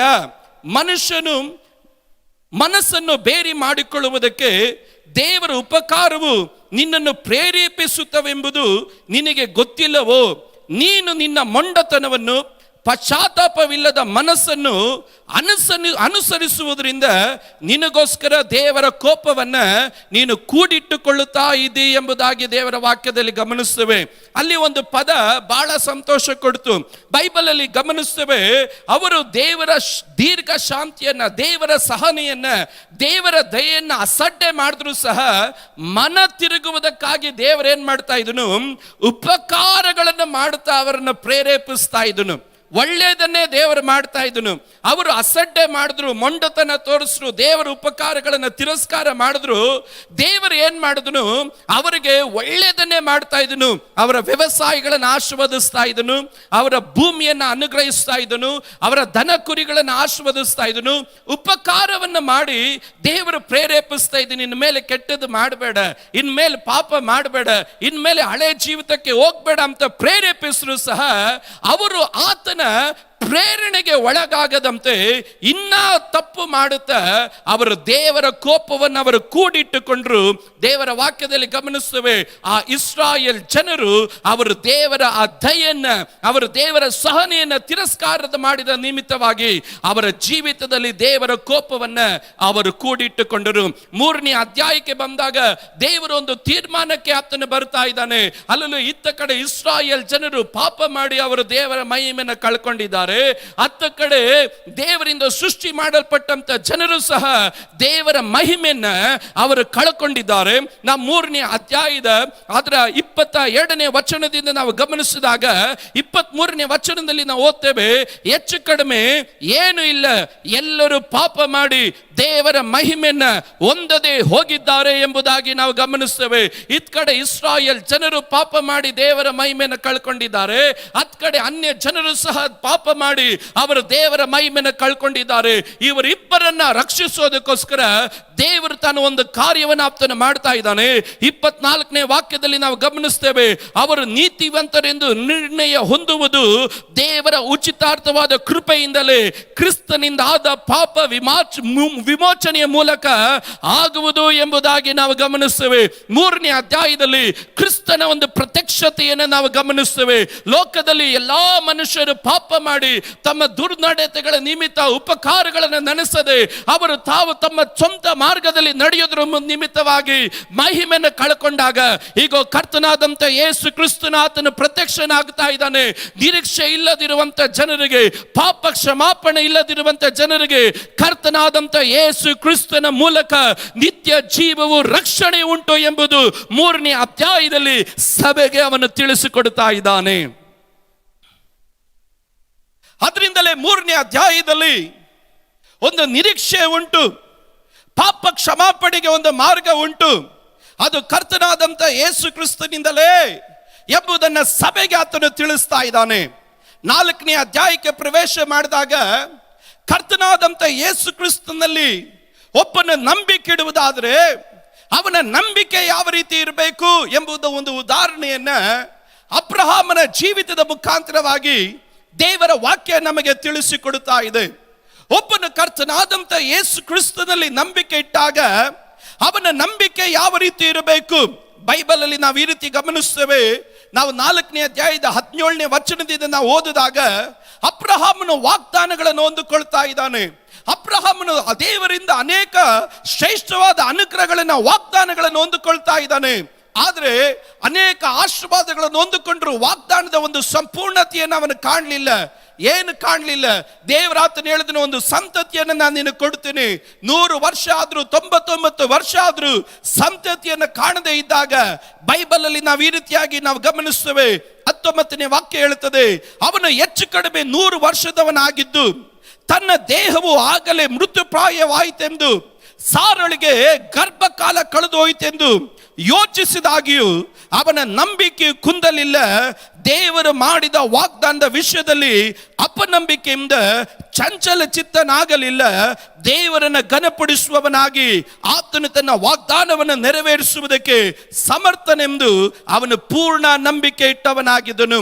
ಒಬ್ಬನು ಕರ್ತನಾದಂಥ ಯೇಸು ಕ್ರಿಸ್ತನಲ್ಲಿ ನಂಬಿಕೆ ಇಟ್ಟರೆ ಆ ನಂಬಿಕೆ ಅನ್ನೋದ್ರಲ್ಲಿ ಚಂಚಲ ಚಿತ್ತ ಇರಬಾರದು. ಆ ನಂಬಿಕೆಯಲ್ಲಿ ಕೃತಜ್ಞತೆ ಇರಬೇಕು. ಆ ನಂಬಿಕೆಯಲ್ಲಿ ಪೂರ್ಣ ಭರವಸೆ ಇರಬೇಕು. ಆ ನಂಬಿಕೆಯಲ್ಲಿ ಒಂದು ಕಾಲದಲ್ಲಿ ಕುಂದಲಿಕ್ಕೆ ಹೋಗಬಾರದು. ಕರ್ತನಾದಂಥ ಯೇಸು ಕ್ರಿಸ್ತನಲ್ಲಿ ಒಬ್ಬನು ಪೂರ ಭರವಸೆ ಇಟ್ಟು ಅವನ ನಂಬಿಕೆ ಇಟ್ಟು ಚಂಚಲ ಚಿತ್ತನಾಗದಂತೆ ಯೇಸು ಸ್ವಾಮಿ ಆತನಿಗಾಗಿ ಏನು ವಾಗ್ದಾನ ಮಾಡಿದನು ಅದು ನನ್ನ ಜೀವನದಲ್ಲಿ ನೆರವೇರಲಿಕ್ಕೆ ಸಾಧ್ಯ ಎಂದು ಒಂದು ವಿಶ್ವಾಸಿ ಆತನು ಕಾಯುವುದಾದರೆ ಅವನ ಜೀವನದಲ್ಲಿ ದೇವರು ಮಾಡಲಿಕ್ಕೆ ಹೋಗುವಂತ ಕಾರ್ಯಗಳು ಏನು ಎಂಬುದನ್ನು ನಾವು ಗಮನಿಸಲಿಕ್ಕೆ ಸಾಧ್ಯ. ಈಗಿನ ಕಾಲದ ವಿಶ್ವಾಸಿಗಳಲ್ಲಿ ನಾವು ಅನೇಕರಲ್ಲಿ ಗಮನಿಸುವಂತ ಕಾರ್ಯ, ಯೇಸು ಸ್ವಾಮಿ ನಂಬಿದ ತಕ್ಷಣ ಎಲ್ಲ ನಡೆದು ಬಿಡಬೇಕು. ಯೇಸು ಸ್ವಾಮಿ ನಂಬಿದ ತಕ್ಷಣ ಬಿಡುಗಡೆ ಆಗಿಬಿಡಬೇಕು. ಯೇಸು ಸ್ವಾಮಿ ನಂಬಿದ ತಕ್ಷಣ ಅದ್ಭುತಗಳು ನಡಿಬೇಕು. ತಕ್ಷಣವಾಗಿ ಯೇಸು ಸ್ವಾಮಿ ಮಾಡಿದ್ರೆ ಸ್ತೋತ್ರ. ಯೇಸು ಸ್ವಾಮಿ ಕೈಯಲ್ಲಿ ಆಗದಿರೋದು ಒಂದು ಇಲ್ಲ. ಆದ್ರೆ ಕೆಲವೊಂದು ಸಾರಿ ಕೆಲವೊಂದು ವಿಷಯಗಳಲ್ಲಿ ದೇವರು ನಮಗೆ ತಡೆ ಮಾಡ್ತಾನೆ. ಏನಕ್ಕೆ ತಡೆ ಮಾಡ್ತಾನೆ? ನಾವು ಭರವಸೆ ಉಳ್ಳವರಾಗಿದ್ದೀವ ನಮ್ಮ ನಂಬಿಕೆ ವಿಷಯದಲ್ಲಿ, ನಾವು ದೃಢವಾಗಿದ್ದೀವ ನಮ್ಮ ನಂಬಿಕೆ ವಿಷಯದಲ್ಲಿ, ನಮ್ಮ ನಂಬಿಕೆ ವಿಷಯದಲ್ಲಿ ನಾವು ದೇವರಿಗೆ ಕೃತಜ್ಞತಾ ಸ್ತುತಿಯನ್ನ ಸಲ್ಲಿಸುತ್ತಾ ಇದ್ದೀವ ಎಂಬುದನ್ನು ನೋಡುವುದಕ್ಕಾಗಿ ದೇವರು ನಮ್ಮನ್ನು ಕೆಲವೊಂದು ವಿಷಯಗಳಲ್ಲಿ ದೇವರು ಆತನು ತಡ ಮಾಡ್ತಾನೆ. ತಡ ಮಾಡಿದ್ರು ಕರ್ತನಾದಂಥ ಯೇಸು ಕ್ರಿಸ್ತನ ವಿಷಯದಲ್ಲಿ ಯಾವುದರಲ್ಲಿ ನಾವು ನಂಬಿಕೆ ಇಡ್ತೇವೋ ಆ ವಿಷಯವನ್ನ ದೇವರು ಆತನು ಪೂರೈಸ್ತಾನೆ. ಆದ್ರೆ ನಿನಗೆ ಪೂರ್ಣ ಭರವಸೆ ಇರಬೇಕು, ನಂಬಿಕೆ ಇರಬೇಕು. ನಾನು ನಂಬಿರುವಂತ ದೇವರು ನನ್ನ ಜೀವನದಲ್ಲಿ ಮಾಡ್ತೀನಿ ಅಂತ ಹೇಳಿದ ಕಾರ್ಯವನ್ನ ಆತನು ಮಾಡಲಿಕ್ಕೆ ಶಕ್ತನು ಎಂಬುದಾಗಿ. ಬೈಬಲ್ ಅಲ್ಲಿ 4ನೇ ಅಧ್ಯಾಯದಲ್ಲಿ ಯೇಸು ಕ್ರಿಸ್ತನಲ್ಲಿ ನಂಬಿಕೆ ಇಟ್ಟಂತ ಒಂದು ವಿಶ್ವಾಸಿಯ ಅದರ ಪ್ರತಿಫಲ, ಅದರ ಆಶೀರ್ವಾದ ಯಾವ ರೀತಿ ಉಳ್ಳದಾಗಿರುತ್ತದೆ ಎಂಬುದನ್ನ ಆತನು ಚಿತ್ರೀಕರಿಸ್ತಾನೆ. 5ನೇ ಅಧ್ಯಾಯಕ್ಕೆ ಪ್ರವೇಶ ಮಾಡಿದಾಗ ನಾವು ದೇವರ ವಾಕ್ಯದಲ್ಲಿ ನಾವು ಓದುತ್ತೇವೆ. 5ನೇ ಅಧ್ಯಾಯ ದೇವರ ವಾಕ್ಯದಲ್ಲಿ ನಾವು ಈ ರೀತಿ ನಾವು ಗಮನಿಸ್ತೇವೆ. ಯೇಸು ಕ್ರಿಸ್ತನಲ್ಲಿ ಒಬ್ಬನು ಪೂರ್ಣ ಭರವಸೆ ಇಟ್ಟಿರುವುದರಿಂದ ಅವನು ರಕ್ಷಣೆ ಹೊಂದುವುದನ್ನು ನಾವು ಗಮನಿಸಲಿಕ್ಕೆ ಸಾಧ್ಯ. ದೇವರ ವಾಕ್ಯದಲ್ಲಿ ನಾವು ಗಮನಿಸಲಿಕ್ಕೆ ಸಾಧ್ಯ. ನಂಬಿಕೆ ಇಡುವವರಿಗೋಸ್ಕರವಾಗಿ ದೇವರು ಮಾಡಲಿಕ್ಕೆ ಹೋಗುವಂತ ಮಹಿಮೆಯಾದಂಥ ಕಾರ್ಯಗಳು ಏನು, ನಂಬುವವರಿಗಾಗಿ ದೇವರು ಮಾಡಿದಂಥ ಉಪಕಾರವೇನು ಎಂಬುವಂತ ಒಂದು ಚಿತ್ರೀಕರಣ, ಯೇಸು ಸ್ವಾಮಿ ಅವರಿಗಾಗಿ ಏನ್ ಮಾಡಿದನು ಎನ್ನುವಂತ ಒಂದು ಚಿತ್ರೀಕರಣವನ್ನು ಅಲ್ಲಿ ಗಮನಿಸಲಿಕ್ಕೆ ಸಾಧ್ಯ. ಇವತ್ತು ದೇವರ ಮಕ್ಕಳಿಗೆ ಗಮನಿಸಿ, ದೇವರ ವಾಕ್ಯದಲ್ಲಿ ನಾವಲ್ಲಿ 7ನೇ ವಾಕ್ಯದಿಂದ ನಾವು ಓದಿದಾಗ ಅದರ 7ನೇ ವಾಕ್ಯ, 11ನೇ ವಾಕ್ಯ, 17ನೇ ವಾಕ್ಯ, 18ನೇ ವಾಕ್ಯ ಅದರ ಸಾರಾಂಶವನ್ನು ತೆಗೆದು ನಾವು ನೋಡಿದಾಗ ನಮಗೋಸ್ಕರವಾಗಿ ಯೇಸು ಸ್ವಾಮಿ ತನ್ನ ಪ್ರಾಣವನ್ನೇ ನಮಗಾಗಿ ದಯಪಾಲಿಸಿದ್ದಾನೆ. ಇವತ್ತು ದೇವರ ಮಕ್ಕಳ ಗಮನಿಸಿ, ನಾವು ಮರಣವನ್ನ ಅನುಭವಿಸಬೇಕಾದಂತ ಸ್ಥಳದಲ್ಲಿ ಯೇಸು ನಮಗಾಗಿ ಮರಣವನ್ನು ಅನುಭವಿಸಿದನು. ನಾವು ಪಾಡುಗಳನ್ನು ಅನುಭವಿಸಬೇಕಾದ ಸ್ಥಳದಲ್ಲಿ ಯೇಸು ಸ್ವಾಮಿ ನಮಗಾಗಿ ಪಾಡುಗಳನ್ನು ಅನುಭವಿಸಿದನು. ನಾವು ಪಾಪದ ಸಂಬಳವಾಗಿರುವಂತ ಮರಣದ ಶಿಕ್ಷೆಯನ್ನು ಅನುಭವಿಸಬೇಕಾದ ಸ್ಥಳದಲ್ಲಿ ಯೇಸು ಸ್ವಾಮಿ ಆತನು ನಮಗಾಗಿ ಆತನು ಅನುಭವಿಸಿದನು. ಆದ್ರಿಂದನೇ ದೇವರ ವಾಕ್ಯದಲ್ಲಿ ಗಮನಿಸುತ್ತೇವೆ. 7ನೇ ವಾಕ್ಯ ಹೇಳುತ್ತದೆ, ನೀತಿವಂತರಿಗೋಸ್ಕರ ಯಾರಾದರೂ ಪ್ರಾಣ ಕೊಡುವುದು ಅಪರೂಪ, ಉಪಕಾರಿಗೋಸ್ಕರ ಪ್ರಾಣ ಕೊಡುವುದಕ್ಕೆ ಯಾವನಾದರೂ ಆತನು ಧೈರ್ಯ ಮಾಡಿದರೂ ಮಾಡಾನು. ಆದರೆ ನಾವು ಪಾಪಿಗಳಾಗಿದ್ದಾಗಲೂ ಕ್ರಿಸ್ತನು ನಮಗೋಸ್ಕರ ಪ್ರಾಣ ಕೊಟ್ಟಿದ್ದರಲ್ಲಿ ದೇವರು ನಮ್ಮ ಮೇಲೆ ತನಗಿರುವಂತ ಪ್ರೀತಿಯನ್ನ ಆತನು ಸಿದ್ಧಾಂತ ಪಡಿಸಿದ್ದಾನೆ. ದೇವರ ವಾಕ್ಯದಲ್ಲಿ ನಾವು ಪಾಪಿಗಳಾಗಿದ್ದಾಗಲೇ, ನಾವು ಉಪಕಾರಗಳನ್ನು ಮಾಡಿದಾಗಲ್ಲ, ನಾವು ಪುಣ್ಯ ಕಾರ್ಯಗಳನ್ನು ಮಾಡಿ ದಾನ ಧರ್ಮವನ್ನು ಮಾಡಿ ಪರಿಶುದ್ಧರು ಎಂದು ಎಣಿಸಲ್ಪಟ್ಟಾಗಲ್ಲ, ಬೈಬಲ್ ಅಲ್ಲಿ ಗಮನಿಸುತ್ತೇವೆ, ನಾವಿನ್ನ ಪಾಪಿಗಳಾಗಿದ್ದಾಗಲೇ ನಮ್ಮನ್ನು ಪ್ರೀತಿಸಿ ಯೇಸು ಸ್ವಾಮಿ ತಾನು ಏನು ಮಾಡಿದನು, ತನ್ನ ಪ್ರಾಣವನ್ನೇ ನಮಗಾಗಿ ದೇವರಾತನು ಒಪ್ಪಿಸಿದನು. ಆದ್ರಿಂದಲೇ ದೇವರ ವಾಕ್ಯ ಹೇಳ್ತದೆ, ತನ್ನ ಪ್ರೀತಿ ಎಂಥದ್ದು ಎನ್ನುವುದನ್ನ ದೇವರು ನಮ್ಮ ಪ್ರತಿಯೊಬ್ಬರಿಗೂ ದೇವರು ದೃಢಪಡಿಸಿದ್ದಾನೆ. ಇವತ್ತು ಅನೇಕರು ಕೇಳ್ತಾರೆ, ನಾನು ಯೇಸು ಸ್ವಾಮಿನ ನಂಬಿದ್ದೀನಿ, ಯೇಸು ಸ್ವಾಮಿ ನನಗಾಗಿ ಏನ್ ಮಾಡಿದ್ದಾರೆ ಎಂದು ಪ್ರಶ್ನೆ ಕೇಳಿದ್ರೆ ನಾನು ಹೇಳ್ತೇನೆ, ದೇವರು ನಿಮಗಾಗಿ ತನ್ನ ಪ್ರಾಣವನ್ನೇ ಕೊಟ್ಟು ನಿಮ್ಮ ಮೇಲೆ ದೇವರ ಪ್ರೀತಿ ಎಷ್ಟು ಇದೆ ಅನ್ನೋದನ್ನ ದೇವರು ಆತನು ದೃಢಪಡಿಸಿದವನಾಗಿದ್ದಾನೆ. ನಾನು ಹೇಳ್ತೇನೆ, ಪ್ರಾಣವನ್ನೇ ಕೊಟ್ಟ ಮೇಲೆ ದೇವರು ನಿನಗೆ ಸಮಸ್ತವನ್ನೇ ದಯಪಾಲಿಸ್ತಾ ಇರ್ತಾನ. ದೇವರು ನಿನ್ನನ್ನ ತನ್ನ ಪ್ರಾಣಕ್ಕಿಂತ ಹೆಚ್ಚಾಗಿ ಆತನು ಪ್ರೀತಿಸಿದವನಾಗಿದ್ದಾನೆ. ನಂಬಿಕೆ ಇಟ್ಟು ಮುಂದಕ್ಕೆ ಸಾಗುವಂತ ಪ್ರತಿಯೊಂದು ದೇವರ ಮಕ್ಕಳು ನಾವು ನೆಲೆಗೊಳ್ಳಬೇಕಾಗಿರೋದು ಯಾವುದರಲ್ಲಿ? ಕರ್ತನ ಪ್ರೀತಿಯಲ್ಲಿ. 5ನೇ ಅಧ್ಯಾಯ, ನಂಬಿಕೆ ಇಟ್ಟು ಯಾತ್ರೆ ಮಾಡುವಂತ ಒಂದು ಪ್ರತಿಯೊಂದು ವ್ಯಕ್ತಿ ನಾವು ನೆಲೆ ನಿಲ್ಲಬೇಕಾಗಿರೋದು ಯಾವುದರಲ್ಲಿ? ಪ್ರತಿ ಕ್ಷಣ ಪ್ರತಿದಿನ ನಾವು ಹಾದು ಹೋಗುತ್ತಿರುವಂತ ಈ ಜೀವನದ ಯಾತ್ರೆಯಲ್ಲಿ ನನ್ನ ಮೇಲೆ ದೇವರ ಪ್ರೀತಿ ಎಷ್ಟು ಅಪಾರವಾದದ್ದು, ನನ್ನ ಮೇಲೆ ದೇವರ ಪ್ರೀತಿ ಎಷ್ಟು ಉನ್ನತವಾದದ್ದು ಎನ್ನುವುದನ್ನ ನಾವು ಚಿಂತೆ ಮಾಡಿ ಸ್ತೋತ್ರ ಹೇಳಿ ನಾವು ಮುಂದಕ್ಕೆ ನಾವು ಸಾಗುತ್ತಾ ಇರಬೇಕು. ದೇವರ ಪ್ರೀತಿಯನ್ನು ನೆನೆಸಿ ಯಾರು ಮುಂದಕ್ಕೆ ಸಾಕ್ತಾರೋ, ಎಂತ ಪ್ರತಿಕೂಲಗಳೇ ಬರಲಿ, ಎಂತ ಹೋರಾಟಗಳೇ ಬರಲಿ, ಆತನು ಒಂದು ಕಾಲದಲ್ಲಿ ಹಿಂತಿರುಗಿ ಹೋಗೋದಿಲ್ಲ. ನಂಬಿಕೆ ಇಡುವವನು ಅವನು ಕ್ರಿಸ್ತನನ್ನ ಪ್ರೀತಿಸ್ತಾನೆ, ಕ್ರಿಸ್ತನನ್ನ ಪ್ರೀತಿಸುವವನು ದೇವರ ಆಜ್ಞೆಗಳನ್ನು ಕೈಗೊಂಡು ನಡೆಯುತ್ತಾನೆ. ಅದರಿಂದಲೇ ಸತ್ಯವೇದ ಗ್ರಂಥ ನಮಗೆ ಯೋಹಾನ್ ಬರೆದ ಸುವಾರ್ತೆ 14ನೇ ಅಧ್ಯಾಯ 15ನೇ ಅಧ್ಯಾಯ 16ನೇ ಅಧ್ಯಾಯ ಓದಿದಾಗ ಯೇಸು ಸ್ವಾಮಿ ತಾನು ಹೇಳ್ತಾನೆ, ನನ್ನನ್ನು ಪ್ರೀತಿಸುತ್ತೀನಿ ಎನ್ನುವನು ನನ್ನ ಆಜ್ಞೆಗಳನ್ನು ಕೈಗೊಂಡು ನಡೆಯುತ್ತಾನೆ. ನನ್ನ ಆಜ್ಞೆಗಳನ್ನು ಕೈಗೊಂಡು ನಡೆಯುವವನು ಅವನು ನನ್ನ ತಂದೆಗೆ ಅವನು ಮೆಚ್ಚುಗೆ ಉಳ್ಳವನಾಗಿರ್ತಾನೆ. ನಂಬಿಕೆ ಇಡುವವನು ಕ್ರಿಸ್ತನನ್ನ ಪ್ರೀತಿಸ್ತಾನೆ. ಚಂಚಲ ಇಲ್ಲದಿರುವ ನಂಬಿಕೆ, ಪೂರ್ಣ ಭರವಸೆ ಇಟ್ಟಂತ ನಂಬಿಕೆ ನಿನ್ನನ್ನ ಕ್ರಿಸ್ತನ ಪ್ರೀತಿಯಲ್ಲಿ ನೆಲೆಗೊಳಿಸುತ್ತೆ. ಕ್ರಿಸ್ತನ ಪ್ರೀತಿಯಲ್ಲಿ ನೆಲೆಗೊಂಡವನು ದೇವರ ಆಜ್ಞೆಗಳನ್ನು ಕೈಗೊಂಡು ನಡೆಯುತ್ತಾನೆ. ದೇವರ ವಾಕ್ಯದಲ್ಲಿ 5ನೇ ಅಧ್ಯಾಯ ಕ್ರಿಸ್ತನ ಪ್ರೀತಿಯಲ್ಲಿ ನೆಲೆಗೊಳ್ಳಬೇಕು ಎಂಬುದನ್ನು ತಿಳಿಸಿಕೊಟ್ಟಾಗ 6ನೇ ಅಧ್ಯಾಯ ನೀನು ದೇವರ ಆಜ್ಞೆಗಳನ್ನು ಕೈಗೊಂಡು ನಡಿಬೇಕು. ಏನು ದೇವರ ಆಜ್ಞೆ? ನಂಬುವವನು ಅವನು ದೀಕ್ಷಾ ಸ್ನಾನ ತೆಗೆದುಕೊಳ್ಳಬೇಕು. ನಂಬುವವನು ದೀಕ್ಷಾ ಸ್ನಾನ ತೆಗೆದುಕೊಳ್ಳಬೇಕು. ದೀಕ್ಷಾ ಸ್ನಾನದ ಕ್ರಿಯೆ ಎನ್ನುವಂಥದ್ದು ಒಬ್ಬನನ್ನ ಕ್ರಿಸ್ತ್ಯಾನಿಯಾಗಿ ಮಾಡೋದಕ್ಕಲ್ಲ, ಅವನನ್ನು ಒಂದು ಸಭೆಯ ಒಂದು ಸದಸ್ಯನಾಗಿ ಮಾಡೋದಕ್ಕಲ್ಲ. ದೀಕ್ಷಾ ಸ್ನಾನ ಕ್ರಿಯೆ ಎನ್ನುವುದು ಅದು ನಂಬುವವನು ದೇವರು ಆತನು ಹೇಳಿದಂತ ಆಜ್ಞೆಗಳನ್ನು ಕೈಗೊಂಡು ನಡೆಯುವಂತ ಮೊದಲನೇ ಹಂತ. ಎರಡನೇದಾಗಿ ದೀಕ್ಷಾ ಸ್ನಾನ ಎನ್ನುವಂಥದ್ದು ನಿನ್ನ ಜೀವನದಲ್ಲಿ ನಿನ್ನನ್ನು ನೀನು ಕ್ರಿಸ್ತನೊಟ್ಟಿಗೆ ಆತ ನಿನ್ನ ಮರಣಕ್ಕೆ ಸಾದೃಶ್ಯವಾಗಿ ನೀನು ದೀಕ್ಷಾ ಸ್ನಾನದಲ್ಲಿ ನೀನು ಒಪ್ಪಿಸಿಕೊಡುತ್ತೀಯ. ನೀನು ಎದ್ದು ಬರಬೇಕಾದ್ರೆ ಇನ್ನು ನೀನು ಹಳೆ ವ್ಯಕ್ತಿಯಾಗಿ ನೀನು ಎದ್ದು ಬರಲ್ಲ. ನೀನು ಎದ್ದು ಬರಬೇಕಾದ್ರೆ ಕ್ರಿಸ್ತನಲ್ಲಿ ನೀನು ನೂತನ ಸೃಷ್ಟಿಯಾಗಿ ನೀನು ಎದ್ದು ಬರ್ತೀಯ. ನೀರಿನಲ್ಲಿ ನೀನು ಎದ್ದು ಬಂದಾಗ ನಿನ್ನ ಜೀವನದಲ್ಲಿ ಮೊದಲನೇದಾಗಿ ಉಂಟಾಗುವಂತ ಕಾರ್ಯ ಒಂದು ಒಳ್ಳೆಯ ಪರಿಶುದ್ಧವಾದಂತ ಮನಸ್ಸಾಕ್ಷಿ ಎನ್ನುವುದು ನಿನ್ನಲ್ಲಿ ಹುಟ್ಟಿಸುತ್ತದೆ. ದೀಕ್ಷಾ ಸ್ನಾನ ಒಬ್ಬನ ತೆಗೆದುಕೊಂಡಾಗ ಅವನಲ್ಲಿ ಒಂದು ಒಳ್ಳೆಯ ಮನಸ್ಸಾಕ್ಷಿ ಉಂಟಾಗುತ್ತೆ. ಈ ಮನಸ್ಸಾಕ್ಷಿ ಎನ್ನುವಂಥದ್ದು ಅದು ಪರಲೋಕ ರಾಜ್ಯದ ಭಾವಕ್ಕೆ ಉಳ್ಳದು. ಅಂದ್ರೆ ನೀನು ತೆಗೆದುಕೊಳ್ಳುವಂತ ಸಕಲ ತೀರ್ಮಾನಗಳು ಅದು ಇಹಲೋಕದಿಂದ ಬರುವಂತದಲ್ಲ. ನಿನ್ನ ಒಳಗಡೆ ದೇವರು ನೇಮಿಸಲ್ಪಟ್ಟಂತ ಆ ಪರಲೋಕದ ಶುದ್ಧ ಮನಸ್ಸಾಕ್ಷಿ ಇದೆಯಲ್ಲ, ಆ ಶುದ್ಧ ಮನಸ್ಸಾಕ್ಷಿಯಿಂದ ಬರುವಂತ ತೀರ್ಮಾನಗಳು ನಿನ್ನ ಆತ್ಮಿಕವಾದಂತ ಜೀವಿತವನ್ನ ಕ್ರಿಸ್ತನ ಕಡೆ ನಡೆಸುವಂತದ್ದು. ಆದ್ರಿಂದಲೇ ದೇವರ ವಾಕ್ಯದಲ್ಲಿ ನಾವು ಗಮನಿಸ್ತೇವೆ, ನಂಬುವವನು ಕ್ರಿಸ್ತನನ್ನು ಪ್ರೀತಿಸ್ತಾನೆ. ಕ್ರಿಸ್ತನನ್ನು ಪ್ರೀತಿಸುವವನು ಅವನು ದೇವರ ಆಜ್ಞೆಗಳನ್ನು ಕೈಗೊಂಡು ನಡೆಯುತ್ತಾನೆ. 6ನೇ ಅಧ್ಯಾಯಕ್ಕೆ ನಾವು ಪ್ರವೇಶಿಸಿದಾಗ ಅಲ್ಲಿ ದೇವರ ವಾಕ್ಯ ಹೇಳ್ತದೆ, ಒಬ್ಬನು ನೀರಿನಲ್ಲಿ ಮುಳುಗಿ ಆತನು ದೀಕ್ಷಾ ಸ್ನಾನ ತೆಗೆದುಕೊಂಡಾಗ ಲೋಕವು ಅವನ ಪಾಲಿಗೆ ಸತ್ತಿತು. ಅವನು ನೀರಿನಿಂದ ಎದ್ದು ಬರಬೇಕಾದ್ರೆ ಅವನ ಕ್ರಿಸ್ತನಲ್ಲಿ ನೂತನ ಸೃಷ್ಟಿಯಾಗಿ ಎದ್ದು ಬರ್ತಾನೆ. ನೀರಿನಿಂದ ಎದ್ದು ಬಂದ ಮೇಲೆ ಅವನಿಗೆ ಆವತ್ತಿನಿಂದ ಇರುವಂತ ಒಂದೇ ಒಂದು ಸಾಕ್ಷಿ, ಇನ್ನನ್ನು ಜೀವಿಸುವವನು ನಾನಲ್ಲ, ಕ್ರಿಸ್ತನು ನನ್ನಲ್ಲಿ ಜೀವಿಸುತ್ತಾನೆ. ನಾನು ತಗ್ಗಬೇಕು, ಕ್ರಿಸ್ತನು ನನ್ನಲ್ಲಿ ಹೆಚ್ಚಾಗಬೇಕು. ದೀಕ್ಷಾ ಸ್ನಾನ ತೆಗೆದುಕೊಳ್ಳೋವರೆಗೂ ದೇವರ ಮಕ್ಕಳ ಗಮನಿಸಿ, ನೀನು ನಂಬಿಕೆ ಇರ್ತೀಯಾದ್ರೆ ಕ್ರಿಸ್ತನಲ್ಲಿ ಹೊಸ ಸೃಷ್ಟಿ ಆಗಲಿಕ್ಕೆ ಸಾಧ್ಯವಿಲ್ಲ. ನೀನು ನಂಬಿಕೆ ಉಳ್ಳವನಾಗಿರ್ತೀಯ, ಆದ್ರೆ ನೀನೊಂದು ನಿಜವಾದಂತ ಒಂದು ದೇವರ ಮಕ್ಕಳು ಎನ್ನುವಂತ ಆ ಬಾಧ್ಯತೆಗೆ ನೀನು ಪಾಲುಗಾರನಾಗಲಿಕ್ಕೆ ಸಾಧ್ಯ ಇಲ್ಲ.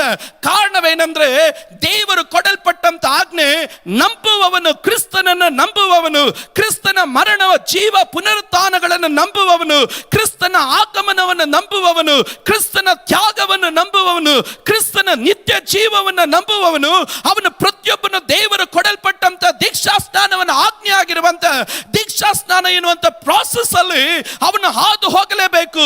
6ನೇ ಅಧ್ಯಾಯ ಎನ್ನುವುದು ಕ್ರಿಸ್ತನೊಟ್ಟಿಗೆ ನಿನ್ನ ಜೀವಿತ ಆರಂಭಿಸುತ್ತಿರುವಂತ ಒಂದು ಭಾಗವನ್ನ ಗಮನಿಸಲಿಕ್ಕೆ ಸಾಧ್ಯ. 6ನೇ ಅಧ್ಯಾಯದಲ್ಲಿ ಒಂದು ಸಾಕ್ಷಿ ಮೊಳಗುತ್ತೆ, ಅಲ್ಲಿನಿಂದ ಇನ್ನ ಜೀವಿಸುವವನು ನಾನಲ್ಲ, ಕ್ರಿಸ್ತನು ನನ್ನಲ್ಲಿ ಜೀವಿಸುವವನಾಗಿರ್ತಾನೆ.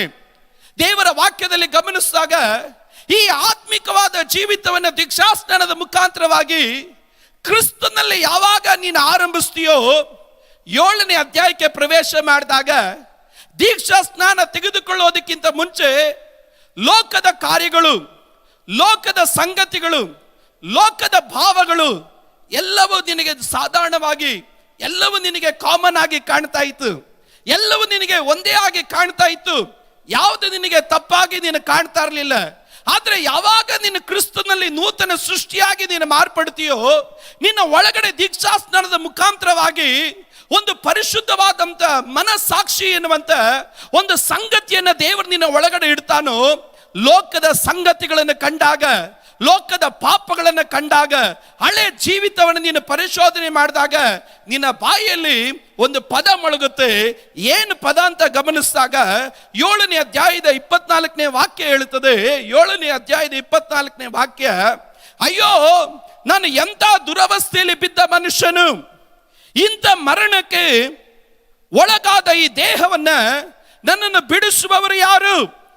ನಿನ್ನ ಹಳೆ ಜೀವಿತವನ್ನು ನೀನು ಗಮನಿಸ್ದೆ, ಅಯ್ಯೋ ಇಷ್ಟೆಲ್ಲ ತಪ್ಪು ಮಾಡ್ತಾ ಇದೆ, ದೇವರ ವಾಕ್ಯದ ವಿರುದ್ಧವಾಗಿ ನಾನು ನಡ್ಕೊಳ್ತಾ ಇದೆ, ಅಯ್ಯೋ ನನ್ನ ಜೀವನದಲ್ಲಿ ಇಷ್ಟೆಲ್ಲ ಅಪರಾಧಗಳನ್ನ ನಾನು ಮಾಡುತ್ತಾ ನಾನು ಜೀವಿಸ್ತಾ ಇದೆ, ನಾನು ದುರವಸ್ಥೆಯಲ್ಲಿ ಬಿದ್ದಂತ ಮನುಷ್ಯನಾಗಿದ್ದೆ. ದೇವರ ವಾಕ್ಯದಲ್ಲಿ ನಿನ್ನ ಹಳೆಯ ಅನುಭವ ಏನಾಗಿತ್ತು ಬೈಬಲ್ ಅಲ್ಲಿ ನಾವು ಗಮನಿಸುತ್ತೇವೆ. 15ನೇ ವಾಕ್ಯ ಹೇಳ್ತದೆ, ಏಕೆಂದರೆ ನಾನು ಮಾಡುವುದು ನನಗೆ ಗೊತ್ತಿಲ್ಲ, ಯಾವುದನ್ನ ಮಾಡಬೇಕೆಂದು ನಾನು ಇಚ್ಛಿಸ್ತೇನೋ ಅದನ್ನು ನಡೆಸದೆ ನನಗೆ ಅಸಹ್ಯವಾದದನ್ನೇ ನಾನು ನಡೆಸ್ತೇನೆ. ಒಳ್ಳೆಯದನ್ನ ಮಾಡ್ಬೇಕಂತ ನೀನು ಪ್ರಯತ್ನ ಮಾಡ್ತಾ ಇದೀಯ, ಆದ್ರೆ ಒಳ್ಳೇದು ಮಾಡಕ್ಕೆ ನಿನ್ನ ಕೈಯಲ್ಲಿ ಆಗ್ತಾ ಇಲ್ಲ. ಕಾರಣವೇನು? ಮಾಡಬೇಕು, ಚೆನ್ನಾಗಿ ಪ್ರಾರ್ಥನೆ ಮಾಡಬೇಕು, ಪರಿಶುದ್ಧನಾಗಿ ಜೀವಿಸಬೇಕು, ಪ್ರೀತಿಯಲ್ಲಿ ನಡಿಬೇಕು, ಕೃಪೆಯನ್ನು ಹೊಂದಿಕೊಂಡು ನಡಿಬೇಕು, ದೇವರ ಚಿತ್ತ ಮಾಡಬೇಕು, ನಾನು ಭಕ್ತನಾಗಿ ಜೀವಿಸಬೇಕು, ಇದನ್ನು ಮಾಡಬೇಕು ಅಂತ ನಿನಗೆ ಆಸೆ ಇದೆ. ಆದ್ರೆ ನೀನು ಮಾಡಬೇಕಾದದನ್ನ ನೀನು ಮಾಡದೆ ಇರುವಂತದನ್ನ ನೀನು ಮಾಡ್ತಾ ಇದೀಯ, ಅಸಹ್ಯವಾದ ಕಾರ್ಯವನ್ನು ಮಾಡ್ತಾ ಇದೀಯ. ಗೊತ್ತಿಲ್ಲದೆ ನಿನ್ನ ಬಾಯಲ್ಲಿ ಚಾಡಿ ಬರ್ತಾ ಇದೆ, ಕೆಟ್ಟ ಮಾತುಗಳು ಬರ್ತಾ ಇದೆ, ದುರ್ನಡತೆಗಳು ಬರ್ತಾ ಇದೆ, ಪಾಪದ ಕೃತ್ಯಗಳು ನಿನ್ನಲ್ಲಿ ಬರ್ತಾ ಇದೆ, ಸಂದರ್ಭಕ್ಕೆ ತಕ್ಕಂತೆ ಪಾಪದ ಜೀವಿತವನ್ನು ನಡೆಸ್ತಾ ಇದೆಯಾ. ಮಾಡಬಾರ್ದು ಅನ್ಕೊಂಡೆ ಆದ್ರೂ ಮಾಡ್ತಾ ಇದ್ದೀನಿ. ಕಾರಣವೇನು? ದೇವರ ವಾಕ್ಯದಲ್ಲಿ ಈ ರೀತಿ 17ನೇ ವಾಕ್ಯ ಹೇಳುತ್ತದೆ, ಹೀಗಿರಲು ಆ ಅಸಹ್ಯವಾದದ್ದು ಮಾಡುವವನು ನಾನಲ್ಲ, ನನ್ನಲ್ಲಿ ನೆಲೆಗೊಂಡಿರುವ ಪಾಪವೇ. ನಿನ್ನ ಹೃದಯದಲ್ಲಿ ಏನ್ ತುಂಬಿರುತ್ತೋ ಅದೇ ನಿನ್ನ ಶರೀರ ಆಕ್ಷನ್ ಮಾಡೋದು. ನಿನ್ನ ಹೃದಯದಲ್ಲಿ ಕೆಟ್ಟತನ ತುಂಬಿಕೊಂಡಿದ್ರೆ ನಿನ್ನ ಬಾಯಲ್ಲಿ, ನಿನ್ನ ನಡತೆಯಲ್ಲಿ ಬರೋದು ಕೆಟ್ಟತನ. ನಿನ್ನ ಹೃದಯದಲ್ಲಿ ಏನು ಅಡಗಿರುತ್ತೋ, ಏನು ವಾಸ ಮಾಡ್ತಾ ಇದೆಯೋ, ಏನ್ ನಿನ್ನ ಜೀವನದಲ್ಲಿ ಉಂಟೋ ಅದೇ ನಿನ್ನ ಶರೀರದಲ್ಲೂ, ನಿನ್ನ ಕ್ರಿಯೆಗಳಲ್ಲೂ, ನಿನ್ನ ಮಾತುಗಳಲ್ಲೂ ಅದು ತೋರ್ಪಡುತ್ತಾ ಇದೆ. ನಾನು ಹೊರಗಡೆ ಎಲ್ಲ ಚೆನ್ನಾಗಿ ಮಾಡಬೇಕಂತ ಇದ್ದೀನಿ, ನನ್ನ ದೇಹದ ಕ್ರಿಯೆಗಳು ಒಳ್ಳೆಯದೇ ಮಾಡಬೇಕಂತಿದೆ, ಆದ್ರೆ ನನ್ನ ಒಳಗಡೆ ಅಸಹ್ಯವಾದುದು ಇದೆ, ನನ್ನ ಒಳಗಡೆ ಪಾಪ ಎಂಬುದು ಇದೆ, ನನ್ನ ಒಳಗಡೆ ಯಾವುದೋ ಒಂದು ಪಾಪದ ಸ್ವಾಧೀನತೆ ನನ್ನ ಜೀವಿತವನ್ನು ಆಳ್ತಾ ಇದೆ. ಆದ್ರಿಂದ ಮಾಡಬಾರ್ದಾಗಿರುವಂತ ಕಾರ್ಯವನ್ನು ಮಾಡ್ತಾ ಇದ್ದೇನೆ, ಮಾಡಬೇಕೆನ್ನೋ ಕಾರ್ಯನ ಮಾಡಕ್ಕಾಗ್ತಾ ಇಲ್ಲ. ಆ ಕುಡುಕತನ ಬಿಡಕ್ಕಾಗ್ತಾ ಇಲ್ಲ, ಆ ಕೆಟ್ಟ ಮಾತು ಬಿಡಕ್ಕಾಗ್ತಾ ಇಲ್ಲ, ಆ ದುರ್ಚಿಂತೆಗಳನ್ನು ಬಿಡಕ್ಕಾಗ್ತಾ ಇಲ್ಲ, ಆ ಜಗಳವನ್ನು ಬಿಡಕ್ಕಾಗ್ತಾ ಇಲ್ಲ, ಆ ದ್ವೇಷವನ್ನು ಬಿಡಕ್ಕಾಗ್ತಾ ಇಲ್ಲ. ಕಾರಣವೇನೆಂದ್ರೆ ನಿನ್ನ ಒಳಗಡೆ ನೆಲೆಗೊಂಡಿರುವಂತದ್ದು ಅದು. 7ನೇ ಅಧ್ಯಾಯದಲ್ಲಿ ಆತನು ಹೇಳ್ತಾ ಇದ್ದಾನೆ, ಇದರಿಂದ ಒಂದು ವಿಮೋಚನೆ ಏನು? ಪ್ರತಿಯೊಂದು ಆತ್ಮಿಕರಿಗೂ ಬರುವಂತ ಒಂದು ಪ್ರಶ್ನೆ, ದೇವರ ಮಕ್ಕಳಾಗಿ ನಾನು ಮಾರ್ಪಟ್ಟ ಮೇಲೆ ಏನಕ್ಕೆ ನನಗೆ ಪಾಪ ಬರ್ತಾ ಇದೆ, ಏನಕ್ಕೆ ಪಾಪದಲ್ಲೇ ನಾನು ಮುಂದುವರಿತಾ ಇದ್ದೀನಿ, ಏನಕ್ಕೆ ಇದೇ ಜೀವಿತವನ್ನು ನಾನು ಅವಲಂಬಿಸ್ತಾ ಇದ್ದೇನೆ, ನನಗೆ ಏನಕ್ಕೆ ಪರಿಶುದ್ಧ ಜೀವಿತ ನಡೆಸಕ್ ಆಗ್ತಾ ಇಲ್ಲ, ಏನಕ್ಕೆ ನಾನು ಈ ದುರವಸ್ಥೆಯಲ್ಲಿ ನಾನು ಬಿದ್ದಿದ್ದೇನೆ ಎನ್ನುವಂತ ಒಂದು ಪ್ರಶ್ನೆಗೆ 8ನೇ ಅಧ್ಯಾಯದಲ್ಲಿ ಉತ್ತರ ಕೊಡ್ತಾನೆ. ನೀನು ಇದನ್ನೆಲ್ಲ ಜಯಿಸಿ ಬರಬಹುದು, ನೀನು ಇದನ್ನೆಲ್ಲ ಜಯಿಸಿ ಒಳ್ಳೆಯದನ್ನ ನೀನು ಮಾಡಬಹುದು, ಇದನ್ನೆಲ್ಲ ಜಯಿಸಿ ನೀನು ಪರಿಶುದ್ಧತೆಯಲ್ಲಿ ನಡೀಬಹುದು, ನೀನು ಪ್ರೀತಿಯಲ್ಲಿ ನೀನು ನಡೀಬಹುದು, ನೀನು ಕರುಣೆಯಲ್ಲಿ ನೀನು ನಡೀಬಹುದು, ದೇವರಿಗೆ ಮೆಚ್ಚುಗೆ ಉಳ್ಳವನಾಗಿ ನೀನು ನಡೀಬಹುದು. ಯಾವುದರ ಮುಖಾಂತರ 8ನೇ ಅಧ್ಯಾಯಕ್ಕೆ ಪ್ರವೇಶ ಮಾಡಿದಾಗ ಆತನು ಸ್ಪಷ್ಟವಾಗಿ ಆತನು ಹೇಳ್ತಾ ಇದ್ದಾನೆ, 2 ಕಾರ್ಯ. ಒಂದು, ನಮ್ಮನ್ನು ಪ್ರೀತಿಸಿದ ಆತನ ಮೂಲಕ, ಎರಡನೇದಾಗಿ ಪವಿತ್ರಾತ್ಮನ ಮೂಲಕ. 7ನೇ ಅಧ್ಯಾಯದಲ್ಲಿ ಕಂಡಂತ ಎಲ್ಲ ಪ್ರಶ್ನೆಗಳಿಗೂ ನಾವು ಉತ್ತರವನ್ನ ನಾವು ಕಂಡುಕೊಳ್ಳೋದಕ್ಕೆ ಸಾಧ್ಯ. 8ನೇ ಅಧ್ಯಾಯದಲ್ಲಿ ಪವಿತ್ರಾತ್ಮನ ಒಂದು ಆಗಮನ, ಪವಿತ್ರಾತ್ಮನು ಒಬ್ಬನ ಜೀವನದಲ್ಲಿ ಪ್ರವೇಶ ಮಾಡಿದ್ರೆ ಅವನನ್ನ ಯಾವ ರೀತಿ ಪವಿತ್ರಾತ್ಮನ ನಡೆಸ್ತಾನೆ ಎಂಬುದನ್ನ ಸ್ಪಷ್ಟವಾಗಿ ಆತನು ಸಭೆಗೆ ತಿಳಿಸಿಕೊಡುತ್ತಾನೆ. 8ನೇ ಅಧ್ಯಾಯದ 1ನೇ ವಾಕ್ಯದಲ್ಲಿ ನಾವು ಗಮನಿಸಿದಾಗ ಅಲ್ಲಿ ಈ ರೀತಿಯಾಗಿ ಗಮನಿಸುತ್ತೇವೆ, ಆದುದರಿಂದ ಕ್ರಿಸ್ತ ಯೇಸುವಿನಲ್ಲಿ ಇರುವವರಿಗೆ ಅಪರಾಧ ನಿರ್ಣಯವು ಈಗ ಇಲ್ಲವೇ ಇಲ್ಲ. ಕನ್ನಡದಲ್ಲಿ ಒಂದು ಪದ ಮಿಸ್ ಆಗಿದೆ, ಅದನ್ನು ಇಂಗ್ಲಿಷಲ್ಲಿ ನಾವು ಈ ರೀತಿಯಾಗಿ ನಾವು ಗಮನಿಸ್ತೇವೆ. ನಾವು ಇಂಗ್ಲಿಷಲ್ಲಿ ನಾವು ಓದಿದಾಗ ನಾವು ಈ ರೀತಿ ಗಮನಿಸಬೇಕು, ಇಂಗ್ಲಿಷಲ್ಲಿ ಅದರ ಮೊದಲ ಪದ ಇದೆ, ಆದರೆ ಕನ್ನಡದಲ್ಲಿ ಮಿಸ್ ಆದಂತ 2ನೇ ಭಾಗ ಅಲ್ಲಿ ಇದೆ. ಅಲ್ಲಿ ದೇವರ ವಾಕ್ಯದಲ್ಲಿ ಗಮನಿಸ್ತೇವೆ, who do not walk according to the flesh but according to the spirit ಎಂಬುದಾಗಿ ನಾವು ಗಮನಿಸ್ತೇವೆ. ಯಾರಿಗೆ ಅಪರಾಧ ನಿರ್ಣಯ ಇಲ್ಲ, ಬೈಬಲ್ ಗಮನಿಸ್ತೇವೆ, ಯಾರು ದೇವರ ನ್ಯಾಯ ತೀರ್ಪಿನಿಂದ ತಪ್ಪಿಸ್ಕೊಳ್ತಾರೆ, ಯಾರು ಪಾಪದ ಸಂಬಳವಾಗಿರುವಂತ ಮರಣದಿಂದ ತಪ್ಪಿಸ್ಕೊಳ್ತಾರೆ. 1ನೇದಾಗಿ ಅಲ್ಲಿ ಈ ರೀತಿ ಗಮನಿಸ್ತೇವೆ, ಆತ್ಮನನ್ನ ಯಾರು ಅನುಸರಿಸಿ ನಡೀತಾರೋ ಅವರು ನ್ಯಾಯ ತೀರ್ಪಿನಿಂದ, ಅವರು ಪಾಪದ ಕ್ರಿಯೆಗಳಿಂದ ತಪ್ಪಿಸಿಕೊಳ್ಳುವವರಾಗಿರ್ತಾರೆ. ಇವತ್ತು ದೇವರ ಮಕ್ಕಳೇ, 8ನೇ ಅಧ್ಯಾಯದಲ್ಲಿ ಪವಿತ್ರಾತ್ಮನ ಪ್ರಾಮುಖ್ಯತೆ ನಮ್ಮ ಜೀವನದಲ್ಲಿ ಏನು ಎಂಬುದಾಗಿ ದೇವರ ವಾಕ್ಯ ತಿಳಿಸುತ್ತೆ. ಅಲ್ಲಿ ದೇವರ ವಾಕ್ಯ ಹೇಳುತ್ತದೆ, ನೀನು ಆತ್ಮನಿಂದ ನಡೆಸಲ್ಪಡಬೇಕು, ಪವಿತ್ರಾತ್ಮನಿಂದ ನೀನು ನಡೆಸಲ್ಪಡಬೇಕು. ದೀಕ್ಷಾ ಸ್ನಾನ ಹೊಂದಿಕೊಂಡಂತ ಪ್ರತಿಯೊಂದು ಆತ್ಮಿಕರ ಜೀವನದಲ್ಲಿ ಪವಿತ್ರಾತ್ಮನಲ್ಲಿ ಅವರು ನಡೆಯಲ್ಪಡುವವರಾಗಿರಬೇಕು.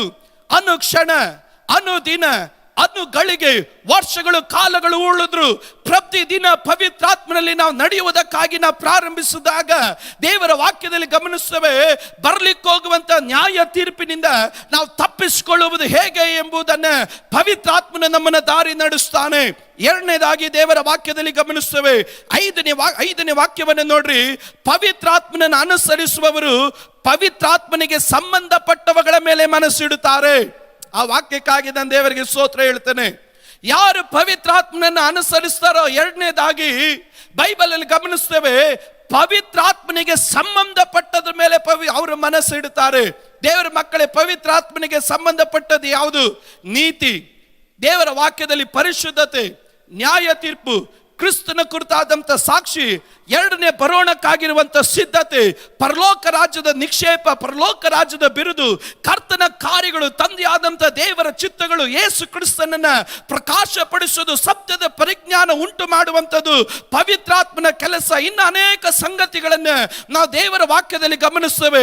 ಒಬ್ಬನು ಪವಿತ್ರಾತ್ಮನ ಮೇಲೆ ಮನಸ್ಸಿಡುವುದಕ್ಕಾಗಿ, ಪವಿತ್ರಾತ್ಮನಿಂದ ನಡೆಯುವುದಕ್ಕಾಗಿ ಪ್ರಾರಂಭಿಸಿದಾಗ ಪವಿತ್ರಾತ್ಮನ ಆತನ ಲೋಕದ ಸಂಗತಿಗಳ ಮೇಲೆ ಮನಸ್ಸಿಡೋದಕ್ಕೆ ಪ್ರೇರೇಪಿಸೋದಿಲ್ಲ. ದೇವರ ರಾಜ್ಯದ ಕುರಿತಾಗಿ, ಕ್ರಿಸ್ತನ ಕುರಿತಾಗಿ, ಪರಿಶುದ್ಧತೆಯ ಕುರಿತಾಗಿ, ಪ್ರಾರ್ಥನೆಯ ಕುರಿತಾಗಿ, ದೇವರ ಸತ್ಯ ಮಾರ್ಗದಲ್ಲಿ ನಡೆಯೋದ್ರ ಕುರಿತಾಗಿ ಪವಿತ್ರಾತ್ಮನು ಪ್ರತಿಯೊಬ್ಬರನ್ನ ಪ್ರೇರೇಪಿಸ್ತಾನೆ. ಹಾಗಾದ್ರೆ ಇವತ್ತು ದೇವರ ಮಕ್ಕಳೇ, ನಾವು ಯಾವುದ್ರ ಮೇಲೆ ಹೆಚ್ಚಾಗಿ ಮನಸ್ಸಿಡ್ತಾ ಇದ್ದೇವೆ? ನಮ್ಮನ್ನು ಯಾವುದಾದ್ರೂ ಸಂಗತಿಗಳ ಮೇಲೆ, ಬೇರೆ ಕಾರ್ಯಗಳ ಮೇಲೆ ನಾವು ಮನಸ್ಸಿಡುವವರಾಗಿದ್ರೆ ನಮ್ಮನ್ನ ಪ್ರೇರೇಪಿಸೋದು ಯಾವುದು? ಒಂದು ವ್ಯಕ್ತಿ ಒಂದು ಕೆಲಸಕ್ಕೆ ಕೈ ಹಾಕಬೇಕಾದ್ರೆ ಅವನಿಗೆ ಪ್ರೇರೇಪಿಸಬೇಕು, ಇನ್ಫ್ಲೂಯೆನ್ಸ್ ಮಾಡಬೇಕು. ಒಂದು ವ್ಯಕ್ತಿ ಒಂದು ಬಿಸ್ನೆಸ್ಗೆ ಇನ್ವೆಸ್ಟ್ ಮಾಡಬೇಕಾದ್ರೆ ಅವನನ್ನು ಪ್ರೇರೇಪಿಸಬೇಕು.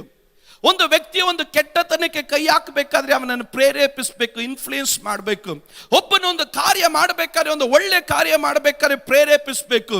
ಪ್ರತಿಯೊಬ್ಬರು ಏನಾದರೂ ಒಂದು ಕಾರ್ಯ ಮಾಡಬೇಕಾದ್ರೆ ಪ್ರೇರಣೆ ಇಲ್ಲದೆ ಮಾಡೋದಿಲ್ಲ. ಒಬ್ಬನು ಪಾಪ ಮಾಡಿದ್ರು ಅವನಿಗೆ ಪ್ರೇರಣೆ ಆಗೋದ್ರಿಂದನೇ ಮಾಡೋದು, ಒಬ್ಬನು ಒಳ್ಳೆ ಕೆಲಸ ಮಾಡಿದ್ರು ಅವನಿಗೆ ಪ್ರೇರಣೆ ಆಗೋದ್ರಿಂದನೇ ಮಾಡೋದು. ನಾನು ಹೇಳ್ತೇನೆ, ಪವಿತ್ರಾತ್ಮನ ವಿಷಯಗಳ ಮೇಲೆ ಮನಸ್ಸಿಡುವುದು ಪವಿತ್ರಾತ್ಮನ ಪ್ರೇರಣೆಯಿಂದಲೇ ಉಂಟಾಗುವಂಥದ್ದು. ಹಾಗಾದ್ರೆ ಪವಿತ್ರಾತ್ಮನ ಒಂದು ವ್ಯಕ್ತಿಯನ್ನು ಪ್ರೇರೇಪಿಸಬೇಕಾದ್ರೆ ಪವಿತ್ರಾತ್ಮನಿಗಾಗಿ ನಮ್ಮ ಬಾಗಿಲನ್ನು ನಾವು ತೆರೆದು ಕೊಡುವವರಾಗಿರಬೇಕು. ಪವಿತ್ರಾತ್ಮನ ನಮ್ಮ ಜೀವನದಲ್ಲಿ ಕ್ರಿಯೆ ಮಾಡೋದಕ್ಕೆ ನಾವು ಅವಕಾಶ ಮಾಡಿಕೊಡೋರಾಗಿರಬೇಕು. ಪ್ರತಿಯೊಂದು ಕ್ರೈಸ್ತರು ಪವಿತ್ರಾತ್ಮನಿಂದ ಪ್ರೇರಿತರಾದ್ರೆ ಅವರು ಪವಿತ್ರಾತ್ಮನ ವಿಷಯಗಳ ಮೇಲೆ ಅವರು ಹೆಚ್ಚಾಗಿ ಮನಸ್ಸಿಡ್ತಾರೆ. ನಮ್ಮನ್ನು ಅನುದಿನ ಪ್ರೇರೇಪಿಸುತ್ತಿರುವ ಸಂಗತಿ ಯಾವುದು? ಈ ಕಾಲದಲ್ಲಿ ಭಯ ಪ್ರೇರೇಪಿಸ್ತಾ ಇದೆ, ಈ ಕಾಲದಲ್ಲಿ ಆತಂಕ ಪ್ರೇರೇಪಿಸ್ತಾ ಇದೆ, ಈ ಕಾಲದಲ್ಲಿ ನಿರೀಕ್ಷೆ ಇಲ್ಲದಿರುವ ಕಾರ್ಯಗಳು ಪ್ರೇರೇಪಿಸ್ತಾ ಇದೆ. ನಾನು ಹೇಳ್ತೇನೆ, ಇಲ್ಲ ಸಭೆಯೇ, ಈ ಕಾಲದಲ್ಲಿ ನಮ್ಮ ಪ್ರತಿಯೊಬ್ಬರನ್ನು ಪ್ರೇರೇಪಿಸಬೇಕಾಗಿರೋದು ಪವಿತ್ರಾತ್ಮನಾದ ದೇವರು. ಪವಿತ್ರಾತ್ಮನಾದ ದೇವರು ನಮ್ಮನ್ನು ಪ್ರೇರೇಪಿಸುವುದಕ್ಕಾಗಿ ಪ್ರಾರಂಭಿಸಿದಾಗ ಪವಿತ್ರಾತ್ಮನ ವಿಷಯಗಳಲ್ಲಿ ನಾವು ಹೆಚ್ಚಾಗಿ ನಾವು ಮನಸ್ಸಿಡುವವರಾಗಿರ್ತೇವೆ.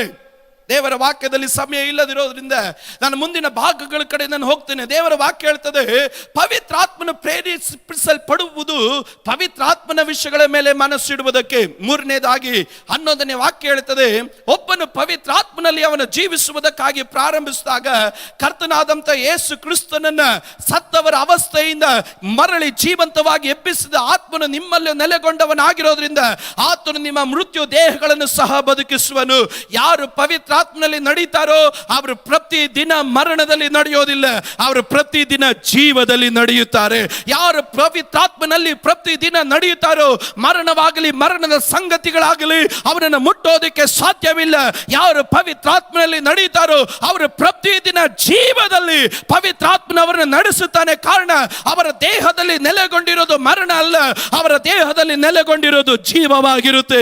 ಈ ಕಾಲಘಟ್ಟದಲ್ಲಿ ನಾನು ಹೇಳ್ತೇನೆ, ಪವಿತ್ರಾತ್ಮನಲ್ಲಿ ನಡೆಯುವ ದೇವರ ಮಕ್ಕಳೇ, ನಿಮ್ಮ ಒಳಗಡೆ ವಾಸ ಮಾಡೋದು ಮರಣ ಅಲ್ಲ, ಮರಣದ ಸಂಗತಿಗಳಲ್ಲ, ಮರಣದ ಅಣುಗಳಲ್ಲ. ನಿಮ್ಮ ಒಳಗಡೆ ವಾಸ ಮಾಡುತ್ತಿರೋದು ಜೀವ, ಅದು ಪುನರುತ್ಥಾನದ ಶಕ್ತಿ. ಅದು ನೀವು ಜೀವ ಉಳ್ಳವರಾಗಿರ್ಬೇಕಾ? ಪವಿತ್ರಾತ್ಮನು ನಿಮ್ಮಲ್ಲಿ ಕ್ರಿಯೆ ಮಾಡುವುದಕ್ಕಾಗಿ ನೀವು ಬಾಗಿಲನ್ನು ತೆರೆದುಕೊಡಬೇಕು.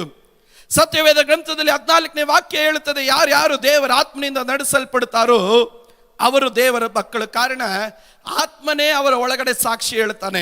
ಒಬ್ಬನು ದೇವರ ಆತ್ಮನಲ್ಲಿ ನಡೆಯಲ್ಪಡೋದಕ್ಕಾಗಿ ಪ್ರಾರಂಭಿಸಿದಾಗ ಪವಿತ್ರಾತ್ಮನ ಅವನಿಗೆ ಹೇಳ್ತಾ ಇರ್ತಾನೆ, ನೀನ್ ದೇವರ ಮಗ, ನೀನ್ ದೇವರ ಮಗ, ನೀನ್ ದೇವರ ಮಗ, ನೀನ್ ದೇವರ ಮಗ, ನೀನ್ ದೇವರ ಮಗಳು ಎನ್ನೋದನ್ನ ನಿಮ್ಮ ಆತ್ಮನೊಟ್ಟಿಗೆ ಪವಿತ್ರಾತ್ಮನೇ ಸಾಕ್ಷಿ ಹೇಳ್ತಾ ಇರ್ತಾನೆ. ಸಂಕಟಗಳು ಬಂದಾಗ, ಉಪದ್ರವಗಳು ಬಂದಾಗ, ಹೋರಾಟಗಳು ಬಂದಾಗ ಪವಿತ್ರಾತ್ಮನಾದಂಥ ದೇವರು ನಿಮ್ಮ ಒಳಗಡೆ ಸಾಕ್ಷಿ ಹೇಳಿ ಆತನು ನಿಮ್ಮನ್ನು ಪ್ರೇರೇಪಿಸುತ್ತಾ ಇರ್ತಾನೆ. ನೀನು ಸಾಧಾರಣವಾದವನಲ್ಲ, ನೀನು ಕ್ರಿಸ್ತನ ಬಾಧೆಗಳಲ್ಲಿ ಪಾಲುಗಾರನಾದವನು. ಕ್ರಿಸ್ತನ ಬಾಧೆಗಳಲ್ಲಿ ಪಾಲುಗಾರನಾಗಿದ್ರೆ ಆತನ ಮಹಿಮೆಯಲ್ಲಿ ನೀನು ಪಾಲುಗಾರನಾದವನು. ಆದ್ರಿಂದ ನೀನು ಭಾರ ಪಡಬೇಡ, ನೀನು ದೇವರ ಮಗು, ನೀನು ದೇವರ ಮಗಳು ಎನ್ನುವುದನ್ನ ನಮ್ಮ ಒಳಗಡೆ ಪವಿತ್ರಾತ್ಮನಾದಂಥ ದೇವರು ನಮ್ಮ ಜೀವನದ ಅನೇಕ ತೀರ್ಮಾನಗಳಲ್ಲಿ ನಾವು ಹಾದು ಹೋಗುವಂತ ಕಾಲಘಟ್ಟದಲ್ಲೂ ಆತನು ನಮ್ಮ ಆತ್ಮನೊಂದಿಗೆ ಸಾಕ್ಷಿ ಹೇಳ್ತಾ ಇರ್ತಾನೆ. ನಂತರವಾಗಿ ದೇವರ ವಾಕ್ಯದಲ್ಲಿ ಗಮನಿಸಿದಾಗ ಪವಿತ್ರಾತ್ಮನಿಂದ ಯಾರ್ಯಾರು ನಡೆಸಲ್ಪಡುತ್ತಾರೋ ದೇವರ ವಾಕ್ಯದಲ್ಲಿ ಅದರ 13ನೇ ವಾಕ್ಯ ಹೇಳುತ್ತದೆ, ಅವರು ಶರೀರದ ದುರಭ್ಯಾಸಗಳನ್ನು ಸಾಯಿಸ್ತಾರೆ. ಯಾರ್ಯಾರು ಪವಿತ್ರಾತ್ಮನಲ್ಲಿ ಅನುಸರಿಸಿ ನಡೀತಾರೋ ಹಿಂದೆ ಅವರಲ್ಲಿದ್ದಂಥ ದುರಭ್ಯಾಸ ಐತ್ಯಲ್ಲ, ಕುಡಿಯೋದು, ಜೂಜಾಡೋದು, ವ್ಯಭಿಚಾರ, ಕಳ್ಳತನ, ಜಗಳ, ಹೊಟ್ಟೆ ಕಿಚ್ಚ, ಕಕ್ಷೆ ಭೇದ, ಕೋಪ ಮಾಡಿಕೊಳ್ಳುವಂಥದ್ದು, ವಿವಿಧ ದುರಭ್ಯಾಸಗಳಿದೆಯಲ್ಲ ಅವರ ಶರೀರದಲ್ಲಿ. ಒಬ್ಬನು ದೇವರ ಆತ್ಮನಿಂದ ನಡೆಸಲ್ಪಡುವುದಕ್ಕಾಗಿ ಪ್ರಾರಂಭಿಸಿದಾಗ ಆ ಶರೀರದ ಎಲ್ಲಾ ದುರಭ್ಯಾಸಗಳನ್ನ ಆತನು ಸಾಯಿಸುವವನಾಗಿರ್ತಾನೆ. ಪವಿತ್ರಾತ್ಮನ ಶಕ್ತಿಯನ್ನು ಕೊಡುತ್ತಾನೆ ಆ ದುರಭ್ಯಾಸಗಳನ್ನ, ಪಾಪದ ಕೃತ್ಯಗಳನ್ನು ಬಿಟ್ಟು ಹೊರಗಡೆ ಬರೋದಕ್ಕೆ. ದೇವರ ವಾಕ್ಯದಲ್ಲಿ ನಾವು ಗಮನಿಸ್ತೇವೆ, 28ನೇ ವಚನ ಈ ರೀತಿಯಾಗಿ ಹೇಳುತ್ತೆ, ದೇವರ ಸಂಕಲ್ಪದ ಮೇರೆಗೆ ಕರೆಯಲ್ಪಟ್ಟು ಆತನನ್ನೇ ಪ್ರೀತಿಸುವ ಹಿತಕ್ಕಾಗಿ ಎಲ್ಲಾ ಕಾರ್ಯಗಳನ್ನು ದೇವರ ಆತನ ಅನುಕೂಲ ಮಾಡ್ತಾನೆ. ದೇವರ ವಾಕ್ಯದಲ್ಲಿ 35ನೇ ವಾಕ್ಯದಿಂದ ಅದರ 39ನೇ ವಚನದವರೆಗೂ ಗಮನಿಸಿದಾಗ ಅಲ್ಲಿ ಗಮನಿಸ್ತೇವೆ, ನಮ್ಮನ್ನು ಪ್ರೀತಿಸಿದಂತ ಕ್ರಿಸ್ತ ಕ್ರಿಸ್ತನ ಮೂಲಕ ನಾವು ಎಲ್ಲಾ ವಿಷಯಗಳಲ್ಲೂ ನಾವು ಪೂರ್ಣ ಜಯಶಾಲಿಗಳಾಗಿರುತ್ತೇವೆ. ಇವತ್ತು ದೇವರ ಮಕ್ಕಳೇ, ಆತ್ಮನಲ್ಲೂ ಕ್ರಿಸ್ತನ ಪ್ರೀತಿಯನ್ನು ಅರ್ಥ ಮಾಡಿಕೊಂಡು ಯಾರು ನಡೆಯುವುದಕ್ಕಾಗಿ ಪ್ರಾರಂಭಿಸ್ತಾರೋ, ಮರಣ ಆಗಲಿ, ಖಡ್ಗವಾಗಲಿ, ಗಡ್ಡಾಂತರವಾಗಲಿ, ಹಸುವಾಗಲಿ, ಉಪದ್ರವಗಳಾಗಲಿ, ಬಡತನವಾಗಲಿ, ರೋಗಗಳಾಗಲಿ, ನಿಂದೆಗಳಾಗಲಿ, ಪ್ರತಿಕೂಲಗಳಾಗಲಿ, ಯಾವುದು ನಿಮ್ಮನ್ನು ಸೋಲಿಸೋದಕ್ಕಾಗೋದಿಲ್ಲ. ಒಬ್ಬನ ಕ್ರಿಸ್ತನಲ್ಲಿ ಅವನು ನಡೆಯುವುದಕ್ಕಾಗಿ ಪ್ರಾರಂಭಿಸಿದಾಗ, ದೇವರ ಆತ್ಮನಲ್ಲಿ ನಡೆಯುವುದಕ್ಕಾಗಿ ಅವನು ಪ್ರಾರಂಭಿಸಿದಾಗ, ಅವನ ಎಲ್ಲಾ ವಿಷಯಗಳಲ್ಲೂ ಆತನು ಪೂರ್ಣ ಜಯಶಾಲಿ ಆಗಿರ್ತಾನೆ. ಕಾರಣ, ಯಾರಲ್ಲಿ ದೇವರ ಆತ್ಮನ ಇರ್ತಾನೋ ಅವನಿಗೆ ಸ್ವಾತಂತ್ರ್ಯ ಇದೆ. ಯಾವುದು ಅವನನ್ನು ಕೀಳಡಗಿಸೋದಕ್ಕಾಗೋದಿಲ್ಲ. ಆತ್ಮನಿಂದ ನಡೆಯಲ್ಪಡುವವನು ಅವನು ಎಲ್ಲಾ ವಿಷಯಗಳಲ್ಲೂ ಅವನು ಜಯಶಾಲಿಯಾಗಿರ್ತಾನೆ. 8ನೇ ಅಧ್ಯಾಯ ಎನ್ನುವಂಥದ್ದು ಆತ್ಮನಲ್ಲಿ ನಡೆಯುವಂತ ಒಂದು ವಿಶ್ವಾಸಿಯ ಜೀವನದಲ್ಲಿ ಉಂಟಾಗುವ ರೂಪಾಂತರಗಳು, ಅಧಿಕಾರಗಳ ಕುರಿತಾಗಿ ಮಾತನಾಡುತ್ತೆ. 9ನೇ ಅಧ್ಯಾಯಕ್ಕೆ ಪ್ರವೇಶ ಮಾಡಿದಾಗ ಅಲ್ಲಿ ದೇವರ ವಾಕ್ಯ ಹೇಳುತ್ತದೆ, ಆತ್ಮನ ಅಭಿಷೇಕದಲ್ಲಿ ನಡೆಯುತ್ತಿರುವಂತ ಪ್ರತಿಯೊಬ್ಬನನ್ನ ದೇವರು ಅದೇ ರೀತಿ ಕುಳಿಸೋದಿಲ್ಲ. ಅವನನ್ನು ದೇವರು ಕೆಲವೊಂದು ಮೋಲ್ಡ್ ಮಾಡ್ತಾನೆ, ಅವನನ್ನು ಕಟ್ಟುತ್ತಾನೆ. ಕುಂಬಾರನ ಕೈಯಲ್ಲಿರುವಂತಹ ಒಂದು ಜೇಡಿ ಮಣ್ಣಿನ ಹಾಗೆ 9ನೇ ಅಧ್ಯಾಯದಲ್ಲಿ ದೇವರು ಪ್ರತಿಯೊಂದು ವಿಶ್ವಾಸಿಯನ್ನ ಉತ್ತಮವಾದಂತ ಬಳಿಕೆಗೆ ದೇವರಾತನು ರೂಪಿಸ್ತಾನೆ. 9ನೇ ಅಧ್ಯಾಯದಲ್ಲಿ ಅದರ 9ನೇ ವಚನದಲ್ಲಿ ನಾವು ಗಮನಿಸಿದಾಗ, ದೇವರ ಇಷ್ಟವನ್ನು ಎದುರಿಸುವವರು ಇಲ್ಲದಿರುವಲ್ಲಿ ಆತನು ತಪ್ಪಿ ಹಿಡಿಯುವುದು ಹೇಗೆ ಎಂದು ನನ್ನನ್ನು ಕೇಳುವಿಯೋ? ಎಲೆ ಮನುಷ್ಯನೇ, ಹಾಗನ್ನಬೇಡ. ದೇವರಿಗೆ ಎದುರು ಮಾತನಾಡುವುದಕ್ಕೆ ನೀನು ಎಷ್ಟರವನು? ರೂಪಿಸಲ್ಪಟ್ಟಿದ್ದು ರೂಪಿಸಿದವನಿಗೆ ನನ್ನನ್ನು ಏಕೆ ಹೀಗೆ ಮಾಡಿದೆ ಎಂಬುದು ಕೇಳುವುದುಂಟೆ ಎಂಬುದಾಗಿ ಗಮನಿಸ್ತೇವೆ. 9ನೇ ಅಧ್ಯಾಯದಲ್ಲಿ ಪ್ರತಿಯೊಂದು ವಿಶ್ವಾಸಿಗಳಿಗೆ ಒಂದೊಂದು ಕೃಪೆ ದೇವರು ಕೊಟ್ಟಿದ್ದಾನೆ. ಪ್ರತಿಯೊಬ್ಬರನ್ನ ದೇವರು ತನ್ನ ಸೇವೆಗಾಗಿ ಉಪಯೋಗಿಸ್ತಾನೆ. ಪ್ರತಿಯೊಬ್ಬರನ್ನ ದೇವರು ತನ್ನ ಸೇವೆಗಾಗಿ ಕಟ್ತಾನೆ. ಪ್ರತಿಯೊಂದು ವಿಶ್ವಾಸಿಗಳು ಆತ್ಮನಲ್ಲಿ ನಡೆಸಲ್ಪಡುವವರು. ನೀವು ಸಾಧಾರಣವಾದವರಲ್ಲ, ಕರ್ತನ ಸೇವೆಗುಳ್ಳವರು ಎಂಬುದಾಗಿ ಅಲ್ಲಿ 9ನೇ ಅಧ್ಯಾಯ ಹೇಳೋದು ಮಾತ್ರ ಅಲ್ಲ, ಅಲ್ಲಿ ದೇವರ ವಾಕ್ಯ ಹೇಳ್ತದೆ, ಮಡಿಕೆ ಯಾವತ್ತಾದ್ರೂ ಕುಂಬಾರನೇ ಅವ್ರನ್ನ ಆ ರೀತಿ ಮಾಡ್ದಲ್ಲ, ನನ್ನನ್ನು ಯಾಕೆ ಈ ರೀತಿ ಮಾಡಿದೆ? ಅವ್ರ ಆಶೀರ್ವಾದವಂತ ಇದ್ದಾರೆ, ನಾನು ಯಾಕೆ ಆಶೀರ್ವಾದವಂತ ಇಲ್ಲ? ಅವ್ರ ಸೇವೆಯಲ್ಲಿ ಉಪಯೋಗವಂತ ಇದ್ದಾರೆ, ನಾನು ಯಾಕೆ ಸೇವೆ ಉಪಯೋಗವಂತ ಇಲ್ಲ? ಯಾಕೆ ನನ್ನನ್ನು ಈ ರೀತಿ ಮಾಡಿದೆ ಅಂತ ಪ್ರಶ್ನೆ ಮಾಡುವುದುಂಟೆ. ದೇವರ ವಾಕ್ಯ ಹೇಳ್ತದೆ, ಕುಂಬಾರನಿಗೆ ತನ್ನದೇ ಆದ ಚಿತ್ತ ಪ್ರತಿಯೊಂದು ಪಾತ್ರೆಗಳಲ್ಲಿ ಉಂಟು. ಮುಂದಿನ ವಾಕ್ಯ ಈ ರೀತಿಯಾಗಿ ಹೇಳ್ತದೆ, ಪ್ರತಿಯೊಬ್ಬರನ್ನ ಮಹಿಮೆಯ ಪಾತ್ರೆಗಳಾಗಿರೋದಕ್ಕೆ ದೇವರು ಕರೆದಿದ್ದಾನೆ. 9ನೇ ವಾಕ್ಯ ಹೇಳ್ತದೆ, ದೇವರನ್ನ ನಂಬಿ ಆತ್ಮನಲ್ಲಿ ನಡೆಯುವಂತ ದೇವರ ಮಕ್ಕಳೇ, ದೇವರು ನಿನ್ನನ್ನು ಪ್ರತಿದಿನ ತನಗೆ ಉಪಯೋಗವುಳ್ಳಂತ ಪಾತ್ರೆಯಾಗಿ ದೇವರು ನಿನ್ನನ್ನು ರೂಪಿಸ್ತಾ ಇದ್ದಾನೆ. ಒಂದು ಪಕ್ಷ ಕೆಲವೊಂದು ಪಾತ್ರೆಗಳು ಬೆಳಕಿಗೆ ಬರಬಹುದು, ಕೆಲವೊಂದು ಪಾತ್ರೆಗಳು ಅದು ಮರೆಯಾಗಿರಬಹುದು. ಆದ್ರೆ ಪ್ರತಿಯೊಬ್ಬರನ್ನು ರೂಪಿಸುವವನು ಕುಂಬಾರನು. ಕುಂಬಾರನ ಕೈ ಪ್ರತಿಯೊಬ್ಬರ ಮೇಲೆ ಚಲಿಸೋದ್ರಿಂದ ನನ್ನನ್ನು ಯಾಕೆ ಈ ರೀತಿ ಮಾಡಿದೆ ಅಂತ ಪ್ರಶ್ನೆ ಮಾಡೋದಕ್ಕೆ ಯಾರ ಕೈಯಲ್ಲಿ ಆಗೋದಿಲ್ಲ. 9ನೇ ಅಧ್ಯಾಯದಲ್ಲಿ ಪ್ರತಿಯೊಂದು ವಿಶ್ವಾಸಿಗಳು ದೇವರವರನ್ನ ಏನಕ್ಕೆ ಅಭಿಷೇಕದಿಂದ ತುಂಬಿಸಿದ್ದಾನೆ, ದೇವರವರನ್ನ ಏನಕ್ಕೆ ಆರಿಸಿಕೊಂಡಿದ್ದಾನೆ, ದೇವರವರನ್ನ ಏನಕ್ಕೆ ಈ ರೀತಿ ಕೃಪೆಯಿಂದ ತಾಲಂತಿಂದ ತುಂಬಿಸ್ತಾ ಇದ್ದಾನೆ ಅನ್ನೋದು ತನ್ನ ಕುರಿತಾಗಿ ದೇವರು ಏನು ಉದ್ದೇಶ ಪಡ್ತಾನೋ ಅದನ್ನು ಚೆನ್ನಾಗಿ ಅರ್ಥ ಮಾಡಿಕೊಳ್ಬೇಕು.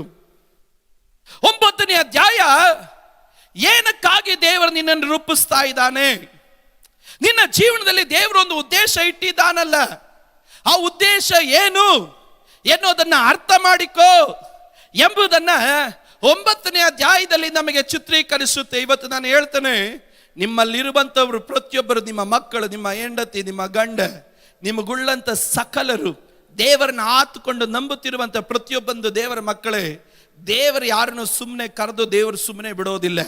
ದೇವರು ಪ್ರತಿಯೊಬ್ಬರನ್ನ ಒಂದು ಉದ್ದೇಶಕ್ಕಾಗಿ ದೇವರು ಕರೆದಿದ್ದಾನೆ. ಪ್ರತಿಯೊಬ್ಬರನ್ನ ತನ್ನ ನಾಮದ ಮಹಿಮೆಗಾಗಿ, ತನ್ನ ಸೇವೆಗಾಗಿ ದೇವರು ಪ್ರತಿಯೊಬ್ಬರನ್ನು ಉಪಯೋಗಿಸ್ತಾ ಇದ್ದಾನೆ. ಪ್ರತಿಯೊಬ್ಬರನ್ನ ದೇವರು ಕಟ್ಟುತ್ತಾ ಇದ್ದಾನೆ. ಇವತ್ತು ದೇವರ ಮಕ್ಕಳೇ, ನಿನ್ನನ್ನು ದೇವರು ಏನಕ್ಕಾಗಿ ಅಭಿಷೇಕ ಮಾಡಿದ್ದಾನೆ, ದೇವರು ಏನಕ್ಕೆ ನಿನ್ನನ್ನು ಆತ್ಮನಿಂದ ತುಂಬಿಸ್ತಾ ಇದ್ದಾನೆ, ದೇವರು ಏನಕ್ಕೆ ಅನುದಿನ ಪರಿಶುದ್ಧತೆಯಲ್ಲಿ ದೇವರು ನಿನ್ನನ್ನು ಕಟ್ಟುತ್ತಾ ಇದ್ದಾನೆ, ವಾಕ್ಯದಲ್ಲಿ ಏನಕ್ಕೆ ಬೆಳೆಸ್ತಾ ಇದ್ದಾನೆ, ದೇವರು ನಿನ್ನನ್ನು ತಾಲಂತಗಳಿಂದ ಏನಕ್ಕೆ ತುಂಬಿಸ್ತಾ ಇದ್ದಾನೆ, ದೇವರ ಆತ್ಮನ ಶಬ್ದ ಏನಕ್ಕೆ ನನ್ನ ಬಳಿಯಲ್ಲಿ ಮಾತನಾಡ್ತಾ ಇದೆ, ನಿನ್ನ ಕುರಿತಾಗಿ ದೇವರು ಏನು ಉದ್ದೇಶ ಪಡ್ತಾ ಇದ್ದಾನೆ ಅನ್ನೋದು 9ನೇ ಅಧ್ಯಾಯದಲ್ಲಿ ನೀನು ತಿಳಿದುಕೋ ಎಂಬುದಾಗಿ ಅಪೊಸ್ತಲನಾದ ಪೌಲನು ಆತನು ಸಭೆಗೆ ತಿಳಿಸಿಕೊಡ್ತಾ ಇದ್ದಾನೆ. 9ನೇ ಅಧ್ಯಾಯದಲ್ಲಿ ಆ ರೀತಿ ಸಂಗತಿ ಹೇಳಿದಾಗ 10ನೇ ಅಧ್ಯಾಯಕ್ಕೆ ಬಂದಾಗ ಪೌಲನು ತಾನು ಹೇಳ್ತಾನೆ, ಆತ್ಮನಿಂದ ನಡೆಸಲ್ಪಡುವಂತ ಪ್ರತಿಯೊಬ್ಬನು 15ನೇ ವಾಕ್ಯ ಹೇಳ್ತದೆ, 10:15, ಇದಕ್ಕೆ ಸರಿಯಾಗಿ ಸುವಾರ್ತೆ ಸಾರುವವರ ಪಾದಗಳು ಎಷ್ಟೋ ಅಂದವಾಗಿದೆ ಎಂದು ಬರೆದದೆ ಎಂದು ದೇವರ ವಾಕ್ಯ ಹೇಳ್ತದೆ. ಆತ್ಮನಿಂದ ನಡೆಸಲ್ಪಡುವಂತ ದೇವರ ಮಕ್ಕಳು ಪ್ರತಿಯೊಬ್ಬರು ಅವರು ಸುವಾರ್ತೆ ಹೇಳೋರಾಗಿರಬೇಕು. ಬೈಬಲ್ ಅಲ್ಲಿ ಮುಂದೆ ಹೇಳ್ತದೆ, ಆದರೂ ಆ ಶುಭ ವರ್ತಮಾನಕ್ಕೆ ಎಲ್ಲರೂ ಕಿವಿಗೊಡಲಿಲ್ಲ.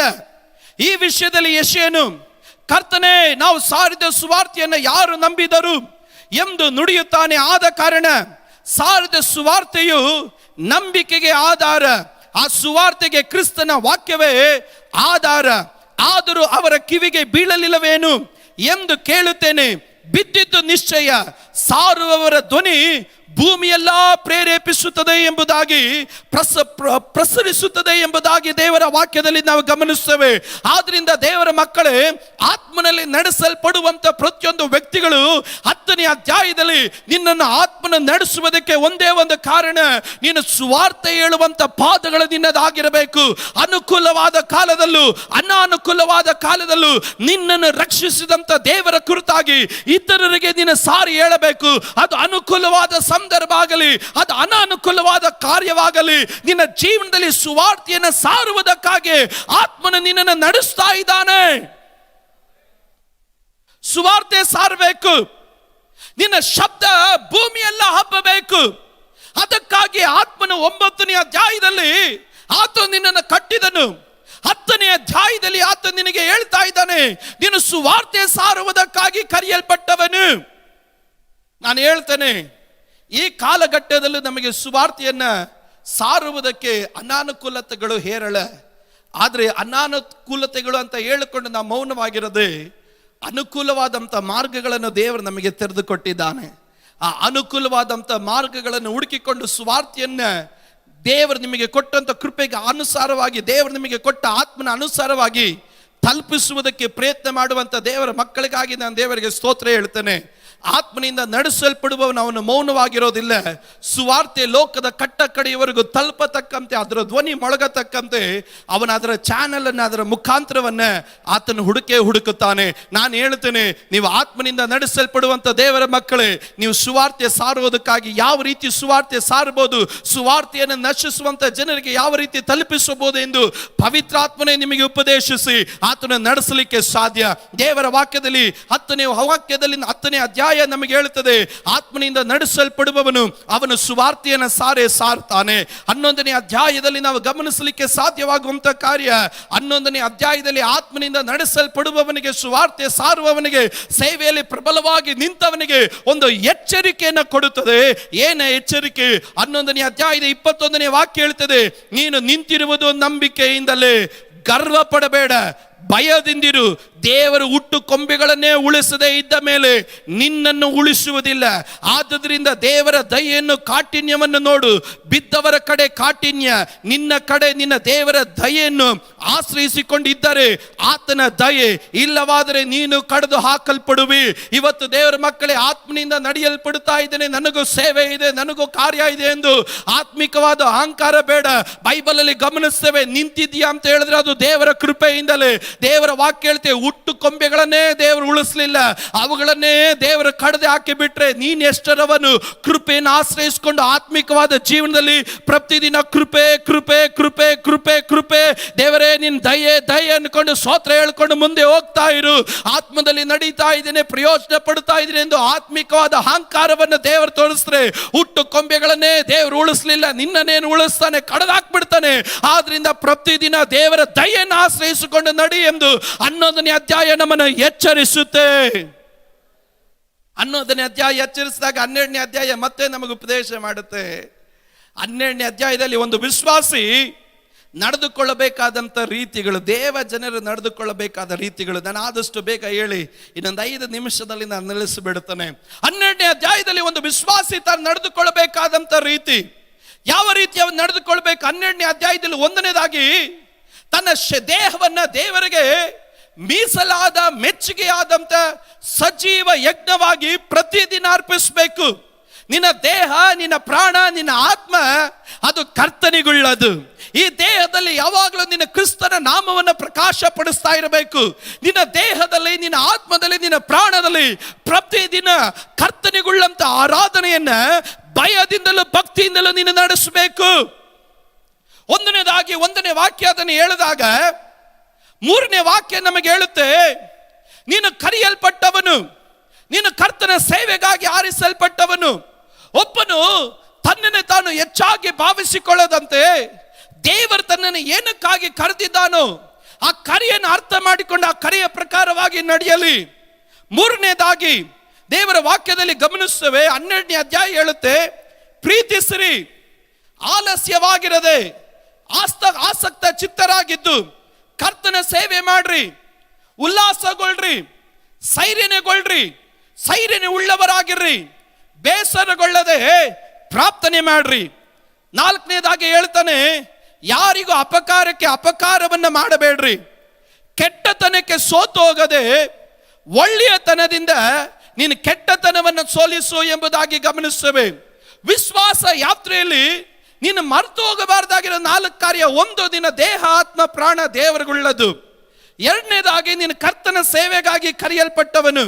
3ನೇದಾಗಿ ನಿನಗೆ ಜವಾಬ್ದಾರಿ ಇದೆ, ಪ್ರೀತಿಸುವುದಕ್ಕಾಗಿ, ಪ್ರಾರ್ಥಿಸುವುದಕ್ಕಾಗಿ, ಸೇವೆ ಮಾಡುವುದಕ್ಕಾಗಿ, ತಾಳ್ಮೆಯಿಂದ ಸಹಿಸಿಕೊಳ್ಳುವುದಕ್ಕಾಗಿ, ಆಲಸ್ಯವಾಗಿರದೆ ಕರ್ತನ ಸೇವೆಯನ್ನು ಆಸಕ್ತಿಯಿಂದ ಮಾಡೋದಕ್ಕೆ.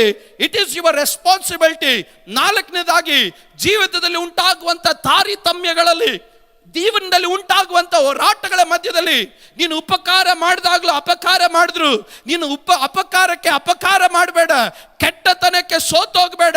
ಕೆಟ್ಟತನ ಮಾಡಿದ್ರು ಅಂತ ಹೇಳಿ ಅಯ್ಯೋ ಸಾಕಾಯ್ತಪ್ಪ ಅಂತ ಹೇಳಕ್ಕೆ ಹೋಗ್ಬೇಡ. ಈ ಆತ್ಮಿಕವಾದ ಜೀವನದಲ್ಲಿ ಕೆಟ್ಟತನದ ಮಧ್ಯದಲ್ಲಿ ಒಳ್ಳೆತನವನ್ನು ತೋರ್ಪಡಿಸಿ ನೀನು ಕೆಟ್ಟತನವನ್ನು ಜಯಿಸು. ಈ 4 ರೆಸ್ಪಾನ್ಸಿಬಿಲಿಟಿ ನಿನ್ನ ಜೀವನದಲ್ಲಿ ನೀನು ಅರ್ಥ ಮಾಡಿಕೊಳ್ಬೇಕು ಎನ್ನುವುದನ್ನ ಸ್ಪಷ್ಟವಾಗಿ 12ನೇ ಅಧ್ಯಾಯ ಹೇಳುತ್ತೆ. 13ನೇ ಅಧ್ಯಾಯಕ್ಕೆ ಪ್ರವೇಶ ಮಾಡಿದಾಗ ಈ ಆತ್ಮಿಕವಾದ ಈ 4 ಜವಾಬ್ದಾರಿಯನ್ನು ಹೊತ್ತುಕೊಂಡು ನೀನು ಮುಂದಕ್ಕೆ ಸಾಗಬೇಕಾದ್ರೆ ಇದು ನಿನ್ನನ್ನು ಎತ್ತ ಕಡೆ ನಡೆಸುತ್ತೆ ಗೊತ್ತೇ? ಕ್ರಿಸ್ತನ ಬರೋಣದ ಕಡೆ ನಡೆಸುತ್ತೆ. ಇದು ನಿನ್ನನ್ನು ಕ್ರಿಸ್ತನ ಬರೋಣದ ಸಿದ್ಧತೆಗಾಗಿ ನಡೆಸುತ್ತೆ. 13ನೇ ಅಧ್ಯಾಯದ 11ನೇ ವಾಕ್ಯ ಹೇಳುತ್ತದೆ, ಈಗಿನ ಕಾಲವು ನಿದ್ದೆಯಿಂದ ಎಚ್ಚರವಾಗತಕ್ಕ ಕಾಲವೆಂದು ಅರಿತು ಇದನ್ನೆಲ್ಲ ನೀವು ಮಾಡ್ರಿ. ಬೈಬಲ್ ಹೇಳ್ತದೆ, ಇರಳು ಬಹಳ ಮಟ್ಟಿಗೆ ಕಳೆಯಿತು, ಹಗಲು ಸಮೀಪವಾಯಿತು.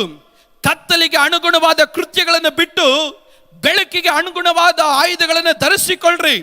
ದೊಂದೋತನ, ಕುಡುಕತನದಲ್ಲಾಗಲಿ, ಕಾಮ ವಿಲಾಸ, ನಿರ್ಜನ ಕೃತ್ಯಗಳಲ್ಲಾಗಲಿ, ಜಗಳ, ಹೊಟ್ಟೆ ಕಿಚ್ಚುಗಳಲ್ಲಾಗಲಿ ಕಾಲವನ್ನು ಕಳೆಯದೆ ಹಗಲು ಹೊತ್ತಿಗೆ ತಕ್ಕಂತೆ ಮಾನಸರಾಗಿ ನಡೆದುಕೊಳ್ಳೋಣ. ದೇಹದ ಆಸೆಗಳನ್ನು ಪೂರೈಸುವುದಕ್ಕೆ ಚಿಂತಿಸದೆ ಕರ್ತನಾದ ಯೇಸುವನ್ನೇ ಧರಿಸಿಕೊಳ್ಳೋಣ. 13ನೇ ಅಧ್ಯಾಯ ನಮಗೆ ಹೇಳುತ್ತೆ, ಬಿ ಪ್ರಿಪೇರ್ಡ್. ದೇವರು ನಿನಗೆ ಕೊಟ್ಟ ಸಮಯವನ್ನ, ದೇವರು ನಿನಗೆ ಕೊಟ್ಟ ಅವಕಾಶವನ್ನ ವೇಸ್ಟ್ ಮಾಡಕ್ ಹೋಗ್ಬೇಡ. ಈಗ ಕತ್ತಲು ಬಹಳ ಮಟ್ಟಿಗೆ ಕಳೆಯಿತು, ಹಗಲು ಸಮೀಪವಾಗ್ತಾ ಇದೆ, ಯೇಸು ಸ್ವಾಮಿ ಬರ್ತಾ ಇದ್ದಾನೆ. ಬೆಳಕಿನ ಆಯುಧವನ್ನು ಧರಿಸಿಕೋ, ಕ್ರಿಸ್ತನನ್ನೇ ನೀನು ಧರಿಸಿಕೋ. ದೇಹದ ಆಸೆಗಳನ್ನು ಪೂರೈಸೋದಕ್ಕೆ ನೀನು ಚಿಂತೆ ಮಾಡಬೇಡ. ಯೇಸು ಅತಿ ಬೇಗನೆ ಬರಲಿಕ್ಕಾಗಿ ಹೋಗ್ತಾನೆ ಎಂಬುದು 13ನೇ ಅಧ್ಯಾಯ ಒಂದು ವಿಶ್ವಾಸಿ ಕ್ರಿಸ್ತನ ಬರೋಣಕ್ಕುಳ್ಳಂತ ಒಂದು ಸಿದ್ಧತೆ ಕುರಿತಾಗಿ ಮಾತನಾಡುತ್ತೆ. ನಾವು ಯಾವಾಗಲೂ ಪ್ರತಿದಿನ ಆತ್ಮಿಕವಾದ ಜೀವನದಲ್ಲಿ ಕ್ರಿಸ್ತನ ಬರೋಣದ ಸಿದ್ಧತೆಯನ್ನು ಮರೆಯಬಾರದು. ಸಮಯ ಇಲ್ಲದಿರೋದ್ರಿಂದ ನಾನು ಹೇಳಿ ನಿಲ್ಲಿಸ್ತೇನೆ. 14ನೇ ವಾಕ್ಯ ಅದರ 1ನೇ ವಾಕ್ಯ ನಮಗೆ ಈ ರೀತಿಯಾಗಿ ಹೇಳುತ್ತೆ, ನಂಬಿಕೆ ಇಲ್ಲದವರನ್ನು, ದೃಢವಿಲ್ಲದವರನ್ನು ಸಹಿಸಿಕೊಳ್ಳ್ರಿ, ಆದರೆ ಸಂದೇಹಾಸ್ಪದವಾದ ಕಾರ್ಯಗಳನ್ನ ಅವರ ಮುಂದೆ ನೀವು ಚರ್ಚೆ ಮಾಡಬೇಡ್ರಿ. ನಿನ್ನ ಸಹೋದರನು ನಿನ್ನನ್ನು ಹೀನೈಸುವುದೇನು? ನಾವೆಲ್ಲರೂ ದೇವರ ನ್ಯಾಯಾಸನದ ಮುಂದೆ ನಿಲ್ಲುವವರೇ. 14ನೇ ಅಧ್ಯಾಯ, ಅವನವನು ಬಿತ್ತೋದು ಅವನನ್ನು ಕುಯ್ತಾನೆ ಅನ್ನೋದು ದೇವರ ವಾಕ್ಯ ಹೇಳುತ್ತೆ. ಕಾರಣ ಮರ್ತೋಗಬಾರ್ದು. 14ನೇ ಅಧ್ಯಾಯ, ವಿ ಹ್ಯಾವ್ ದ ಜಡ್ಜ್ಮೆಂಟ್. ಒಳ್ಳೆಯವನಿಗೆ ನ್ಯಾಯ ತೀರ್ಪು ಎನ್ನುವುದು ಪ್ರತಿಫಲದ ಒಂದು ಸಂತೋಷವನ್ನು ಹೊಂದಿಕೊಳ್ಳೋದಕ್ಕೆ ನ್ಯಾಯ ತೀರ್ಪಿನ ಒಂದು ಸಂತೋಷ. ಆದರೆ ದುಷ್ಟನಿಗೋ ನ್ಯಾಯ ತೀರ್ಪು ಎನ್ನುವುದು ಭಯ. ಕಾರಣವೇನೆಂದ್ರೆ ಅವನು ಕೇಡನ್ನ ಅನುಭವಿಸ್ತಾನೆ ಎನ್ನುವಂತ ಒಂದು ಭಯ. 14ನೇ ಅಧ್ಯಾಯ ಹೇಳುತ್ತೆ, ಅವನವನು ಏನೇನು ಬೆತ್ತುತ್ತಾನೋ ಅವನವನ ಕೃತ್ಯಗಳಿಗೆ ತಕ್ಕಂತೆ, ಅವನವನ ನಡತೆಗೆ ತಕ್ಕಂತೆ, ಅವನವನ ಮಾತಿಗೆ ತಕ್ಕಂತೆ ಅವನು ನ್ಯಾಯಾಸನದ ಮುಂದೆ ಪ್ರತಿಫಲವನ್ನು ಹೊಂದಿಕೊಳ್ಳೋದಕ್ಕೆ ನಿಂತುಕೊಳ್ಬೇಕು. ಕಾರಣ ದೇವರಿಗೆ ಮರೆಯಾದದ್ದು ಒಂದು ಇಲ್ಲ. ದೇವರಾತನು ಎಲ್ಲವನ್ನು ಕಾಣ್ತಾ ಇದ್ದಾನೆ. ನಿನ್ನ ಸಹೋದರನ ವಿಷಯವಾಗಿ, ನಿನ್ನ ಕೆಲಸದ ವಿಷಯಗಳ ಕುರಿತಾಗಿ, ನಿನ್ನ ಮನೆಯ ವಿಷಯ ಕುರಿತಾಗಿ, ನಿನ್ನ ವ್ಯವಸಾಯದ ಕುರಿತಾಗಿ, ನಿನ್ನ ಜೀವನದಲ್ಲಿ ನೀನು ಏನು ಬಿತ್ತಿದೆಯೋ ಅದಕ್ಕೆ ತಕ್ಕಂತೆ ನೀನು ಪ್ರತಿಫಲ ಹೊಂದಿಕೊಳ್ಳಬೇಕು. ದೇವರ ನ್ಯಾಯಾಸನದ ಮುಂದೆ ಅವನವನ ತಾನಿರುವ ಹಾಗೆ ಕಾಣಿಸ್ಕೊಳ್ಬೇಕು. 14ನೇ ಅಧ್ಯಾಯ ನ್ಯಾಯ ತೀರ್ಪಿನ ಕುರಿತಾದಂತ ಎಚ್ಚರಿಕೆ ಕುರಿತಾಗಿ ಮಾತನಾಡುತ್ತಾ ನಿನ್ನ ಕ್ರಿಯೆಗಳನ್ನು ಆತ್ಮಿಕವಾದ ಜೀವನದಲ್ಲಿ ನೀನು ಮರೆತು ಹೋಗಬಾರದು ಎಂಬುದನ್ನ 14ನೇ ಅಧ್ಯಾಯ ಎಚ್ಚರಿಸುತ್ತೆ. 15ನೇ ಅಧ್ಯಾಯಕ್ಕೆ ಪ್ರವೇಶ ಮಾಡಿದಾಗ ಬೈಬಲ್ ಅಲ್ಲಿ ನಾವು ಓದ್ತೇವೆ, ಪರ್ಪಸ್ ಆಫ್ ಅವರ್ ಲೈಫ್, ನಮ್ಮ ಜೀವನದ ಪ್ರಾಮುಖ್ಯವಾದಂಥ ಉದ್ದೇಶ ಏನು, ನಮಗಾಗಿ ನಾವು ಏನು ತುಂಬಿಸ್ಕೊಳ್ಬೇಕು, ನಮ್ಮ ಜೀವನದಲ್ಲಿ ನಾವು ಏನು ತುಂಬಿಸ್ಕೊಳ್ಬೇಕು.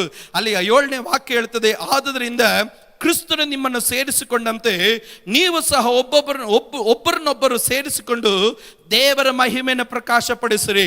13ನೇ ವಾಕ್ಯ ಹೇಳ್ತದೆ, ನಿರೀಕ್ಷೆಯ ಮೂಲನಾದ ದೇವರು ನಂಬಿಕೆಯಿಂದ ಉಂಟಾಗುವ ಸಂತೋಷವನ್ನು ಮನಃಶಾಂತಿಯನ್ನು ನಿಮಗೆ ಪರಿಪೂರ್ಣವಾಗಿ ದಯಪಾಲಿಸಿ ನೀವು ಪವಿತ್ರಾತ್ಮನ ಬಲ ಕೂಡಿದವರಾಗಿ ನಿರೀಕ್ಷೆಯಲ್ಲಿ ಅಭಿವೃದ್ಧಿಯನ್ನು ಹೊಂದುತ್ತಾ ಅನುಗ್ರಹ ಹೊಂದುವಂತೆ ಅನುಗ್ರಹಿಸಲಿ. 14ನೇ ವಾಕ್ಯ ಹೇಳುತ್ತೆ, ನನ್ನ ಸಹೋದರರೇ, ನೀವಂತೂ ಒಳ್ಳೆಯತನದಿಂದ ಭರಿತರಾಗಿಯೂ ಸಕಲ ಜ್ಞಾನದಿಂದ ತುಂಬಿದವರಾಗಿಯೂ ಒಬ್ಬರಿಗೊಬ್ಬರಿ ಬುದ್ಧಿ ಹೇಳುವುದಕ್ಕೆ ಶಕ್ತರಾಗಿ ಇದ್ದೀರೆಂದು ತಿಳಿದು ಈ ವಿಷಯದಲ್ಲಿ ನಾನು ನಿಮಗೆ ಬರೆಯುತ್ತಾ ಇದ್ದೇನೆ.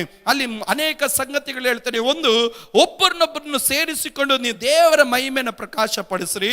ಎರಡನೇದಾಗಿ ಆತನು ಹೇಳ್ತೇನೆ, ಸಂತೋಷವನ್ನ ಮನಃಶಾಂತಿಯನ್ನ ದೇವರು ನಿಮಗೆ ದಯಪಾಲಿಸುವುದು ಮಾತ್ರ ಅಲ್ಲ, ಪವಿತ್ರಾತ್ಮನಲ್ಲಿ ಬಲಗೊಂಡಂತ ನಿಮ್ಮನ್ನ ನಿರೀಕ್ಷೆಯಲ್ಲಿ ದೇವರ ಆತನ ಅಭಿವೃದ್ಧಿಪಡಿಸಲಿ.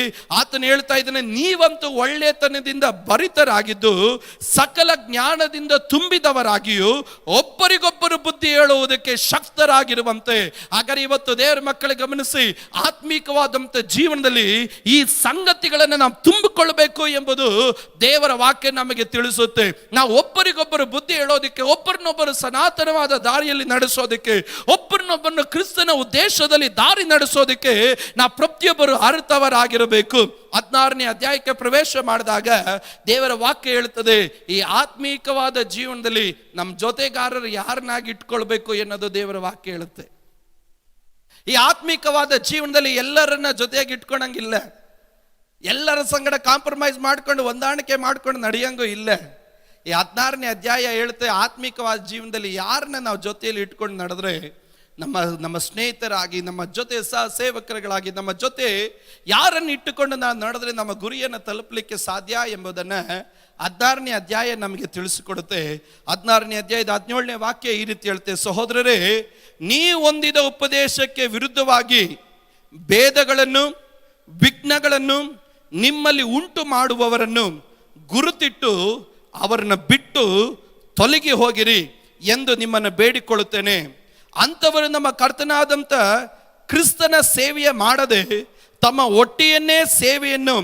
ಒಟ್ಟಿಯ ಸೇವೆಯನ್ನು ಮಾಡುವವರಾಗಿ ನಯದ ನುಡಿಗಳಿಂದ, ಹೊಗಳಿಕೆ ಮಾತುಗಳಿಂದ, ನಿಷ್ಕಪಟಿಗಳ ಹೃದಯಗಳಿಂದ ಮೋಸಗೊಳಿಸುತ್ತಾರೆ ಎಂಬುದಾಗಿ ದೇವರ ವಾಕ್ಯದಲ್ಲಿ ಗಮನಿಸುತ್ತೇವೆ. ಸತ್ಯ ಇಲ್ಲದೆ ಇರುವಂತ ದೇವರ ವಾಕ್ಯ ಹೇಳುತ್ತದೆ, ನಯವಾದ ನುಡಿಗಳಿಂದ, ಹೊಗಳಿಕೆಯ ಮಾತುಗಳಿಂದ, ನಿಷ್ಕಪಟವಾದಂಥ ಹೃದಯಗಳಿಂದ ನಡೆಯುವಂಥ ಜನರಿಂದ ನಾವು ದೂರ ಉಳಿಬೇಕು. ಎರಡನೇದಾಗಿ ಹೇಳ್ತದೆ, ನಾವು ಹೊಂದಿದಂಥ ಉಪದೇಶಕ್ಕೆ ವಿರುದ್ಧವಾಗಿ ಯಾರು ನಡೀತಾರೋ, ಭೇದಗಳನ್ನು ಹುಟ್ಟಿಸ್ತಾರೋ, ವಿಘ್ನಗಳನ್ನು ಉಂಟು ಮಾಡುತ್ತಾರೋ, ಅದಕ್ಕೆ ತಡೆ ಮಾಡ್ತಾರೋ, ಅವರುಗಳನ್ನು ಗುರುತಿಟ್ಟು ನಾವು ಅವರುಗಳಿಂದ ದೂರ ಉಳಿಬೇಕು ಎಂಬುದಾಗಿ ದೇವರ ವಾಕ್ಯ ಹೇಳ್ತದೆ. ಒಂದು ಜಯಶಾಲಿಯಾದಂಥ ಒಂದು ಕ್ರಿಸ್ತಿಯ ಜೀವಿತವನ್ನು ನಡೆಸಬೇಕಾದ್ರೆ ದೇವರು ನಮಗೆ ಕೊಟ್ಟಂಥ ಉಪದೇಶವನ್ನು ನಾವು ಕೈ ಹಿಡಿದು ನಾವು ನಡೆಯುವುದಾದ್ರೆ ಮಾತ್ರನೇ ಒಂದು ಜಯಶಾಲಿಯಾದಂಥ ಒಂದು ಕ್ರಿಸ್ತಿಯ ಜೀವಿತವನ್ನು ನಾವು ನಡೆಸಲಿಕ್ಕೆ ಸಾಧ್ಯ. ಈ 16 ವಚನಗಳನ್ನು ನಾವು ಗಮನಿಸ್ತೇವೆ. ಈ 16 ಅಧ್ಯಾಯಗಳನ್ನು ನಾವು ಗಮನಿಸಿದಾಗ ಈ 16 ಅಧ್ಯಾಯಗಳು 16 ಆ ಸಂಗತಿಗಳನ್ನು, ನಮ್ಮ ಆತ್ಮೀಕವಾದಂಥ ಜೀವನಕ್ಕೆ ಪ್ರಯೋಜನ ಪಡುವಂಥ ಸಂಗತಿಗಳನ್ನು ನಮಗೆ ಹೇಳಿಕೊಡುತ್ತೆ. ಈ ದಿವಸದಲ್ಲಿ ದೇವರ ಮಕ್ಕಳೇ, ನಾನು ಪ್ರಾರ್ಥನೆ ಮಾಡಲಿಕ್ಕಾಗಿ ನಾನು ಹೋಗುವವನಾಗಿರ್ತೇನೆ. ಕಣ್ಣುಗಳನ್ನು ಮುಚ್ಚೋಣ, ಎಲ್ಲರೂ ಎದ್ದು ನಿಂತ್ಕೊಳ್ಳೋಣ.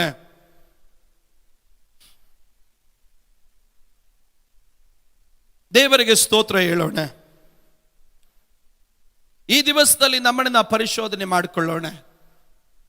ನಾನು ಕರ್ತನ ಸೇವೆಗಾಗಿ ಕರೆಯಲ್ಪಟ್ಟವನು, ನನ್ನ ಕರ್ತನ ನಾಮಕ್ಕಾಗಿ ಕರೆಯಲ್ಪಟ್ಟವನು. ಕರ್ತನ ಮಹಿಮೆಯಾದಂಥ ಉದ್ದೇಶಕ್ಕಾಗಿ ನಾನು ಆರಿಸಲ್ಪಟ್ಟವನು. ಕರ್ತನೇ, ನಿನ್ನ ವಾಕ್ಯದಿಂದ ನನ್ನನ್ನು ದಾರಿ ನಡೆಸು ಎಂಬುದಾಗಿ ನಾವೆಲ್ಲರೂ ದೇವರ ಮಕ್ಕಳು ಪ್ರಾರ್ಥನೆ ಮಾಡೋಣ. ನಿನ್ನ ಆತ್ಮನಿಂದ ನನ್ನನ್ನು ದಾರಿ ನಡೆಸು ದೇವರೇ ಎಂಬುದಾಗಿ ನಾವೆಲ್ಲರೂ ಸೇರಿ ದೇವರ ಸಮ್ಮುಖದಲ್ಲಿ ಪ್ರಾರ್ಥನೆ ಮಾಡೋಣ. ನಿನ್ನ ಚಿತ್ತಾನುಸಾರವಾಗಿ ನಮ್ಮನ್ನು ನಡೆಸು ದೇವರೇ. ರೋಮಾಪುರದವರಿಗೆ ಪೌಲನು ತನ್ನ ಸಭೆಯಲ್ಲಿ ಪತ್ರಿಕೆಯನ್ನು ಬರೆದಂಥ ಸಂಗತಿಗಳನ್ನು ನಾವು ಒಂದೊಂದು ಭಾಗವಾಗಿ ನಾವು ಕಲ್ತೆವು. ಅದನ್ನು ಅರ್ಥ ಮಾಡಿಕೊಂಡು ಇನ್ನು ಹೆಚ್ಚಾಗಿ ನಿನ್ನ ನಾಮಕ್ಕಾಗಿ ಪ್ರಕಾಶಿಸತಕ್ಕಂತೆ ನಮಗೆ ಕೃಪೆಯನ್ನು ದಯಪಾಲಿಸು ಎಂಬುದಾಗಿ ನಾವೆಲ್ಲರೂ ದೇವರ ಸಮ್ಮುಖದಲ್ಲಿ ನಾವು ಪ್ರಾರ್ಥನೆ ಮಾಡೋಣ. ದೇವರ ಸಮ್ಮುಖದಲ್ಲಿ ನಾವೆಲ್ಲರೂ ಸ್ತೋತ್ರ ಹೇಳೋಣ. ಆ ಕೈಗಳನ್ನು ಮೇಲೆತ್ತಿ ನಾವು ಪ್ರಾರ್ಥನೆ ಮಾಡೋಣ. ಈಗ ಕೇಳಲ್ಪಟ್ಟಂತ ವಾಕ್ಯದ ಪ್ರಕಾರವಾಗಿ ಎಲ್ಲಾದ್ರೂ ನಮ್ಮ ಜವಾಬ್ದಾರಿಗಳನ್ನು ನಾವು ಅರಿಯದವರಾಗಿದ್ರೆ ನಮ್ಮ ಜವಾಬ್ದಾರಿಗಳನ್ನು ಅರ್ಥಕೊಳ್ಳುವ ಕೃಪೆ ದೇವರು ನಮಗೆ ದಯಪಾಲಿಸಲಿ. ತನ್ನ ಆತ್ಮನಿಂದ ನಡೆಯತಕ್ಕಂಥ ಕೃಪೆ ದೇವರು ನಮಗೆ ದಯಪಾಲಿಸಲಿ. ತನ್ನ ಚಿತ್ತಾನುಸಾರವಾಗಿ ನಡೆದು ದೇವರು ನಮ್ಮನ್ನು ಏನಕ್ಕಾಗಿ ಕಟ್ಟಿದನೋ ಅದರ ಪ್ರಕಾರವಾಗಿ ರೂಪಿಸತಕ್ಕಂತೆ ದೇವರು ನಮಗೆ ಸಹಾಯ ಮಾಡಲಿ. ನಾವು ಪ್ರಾರ್ಥನೆ ಮಾಡಿಕೊಳ್ಳೋಣ.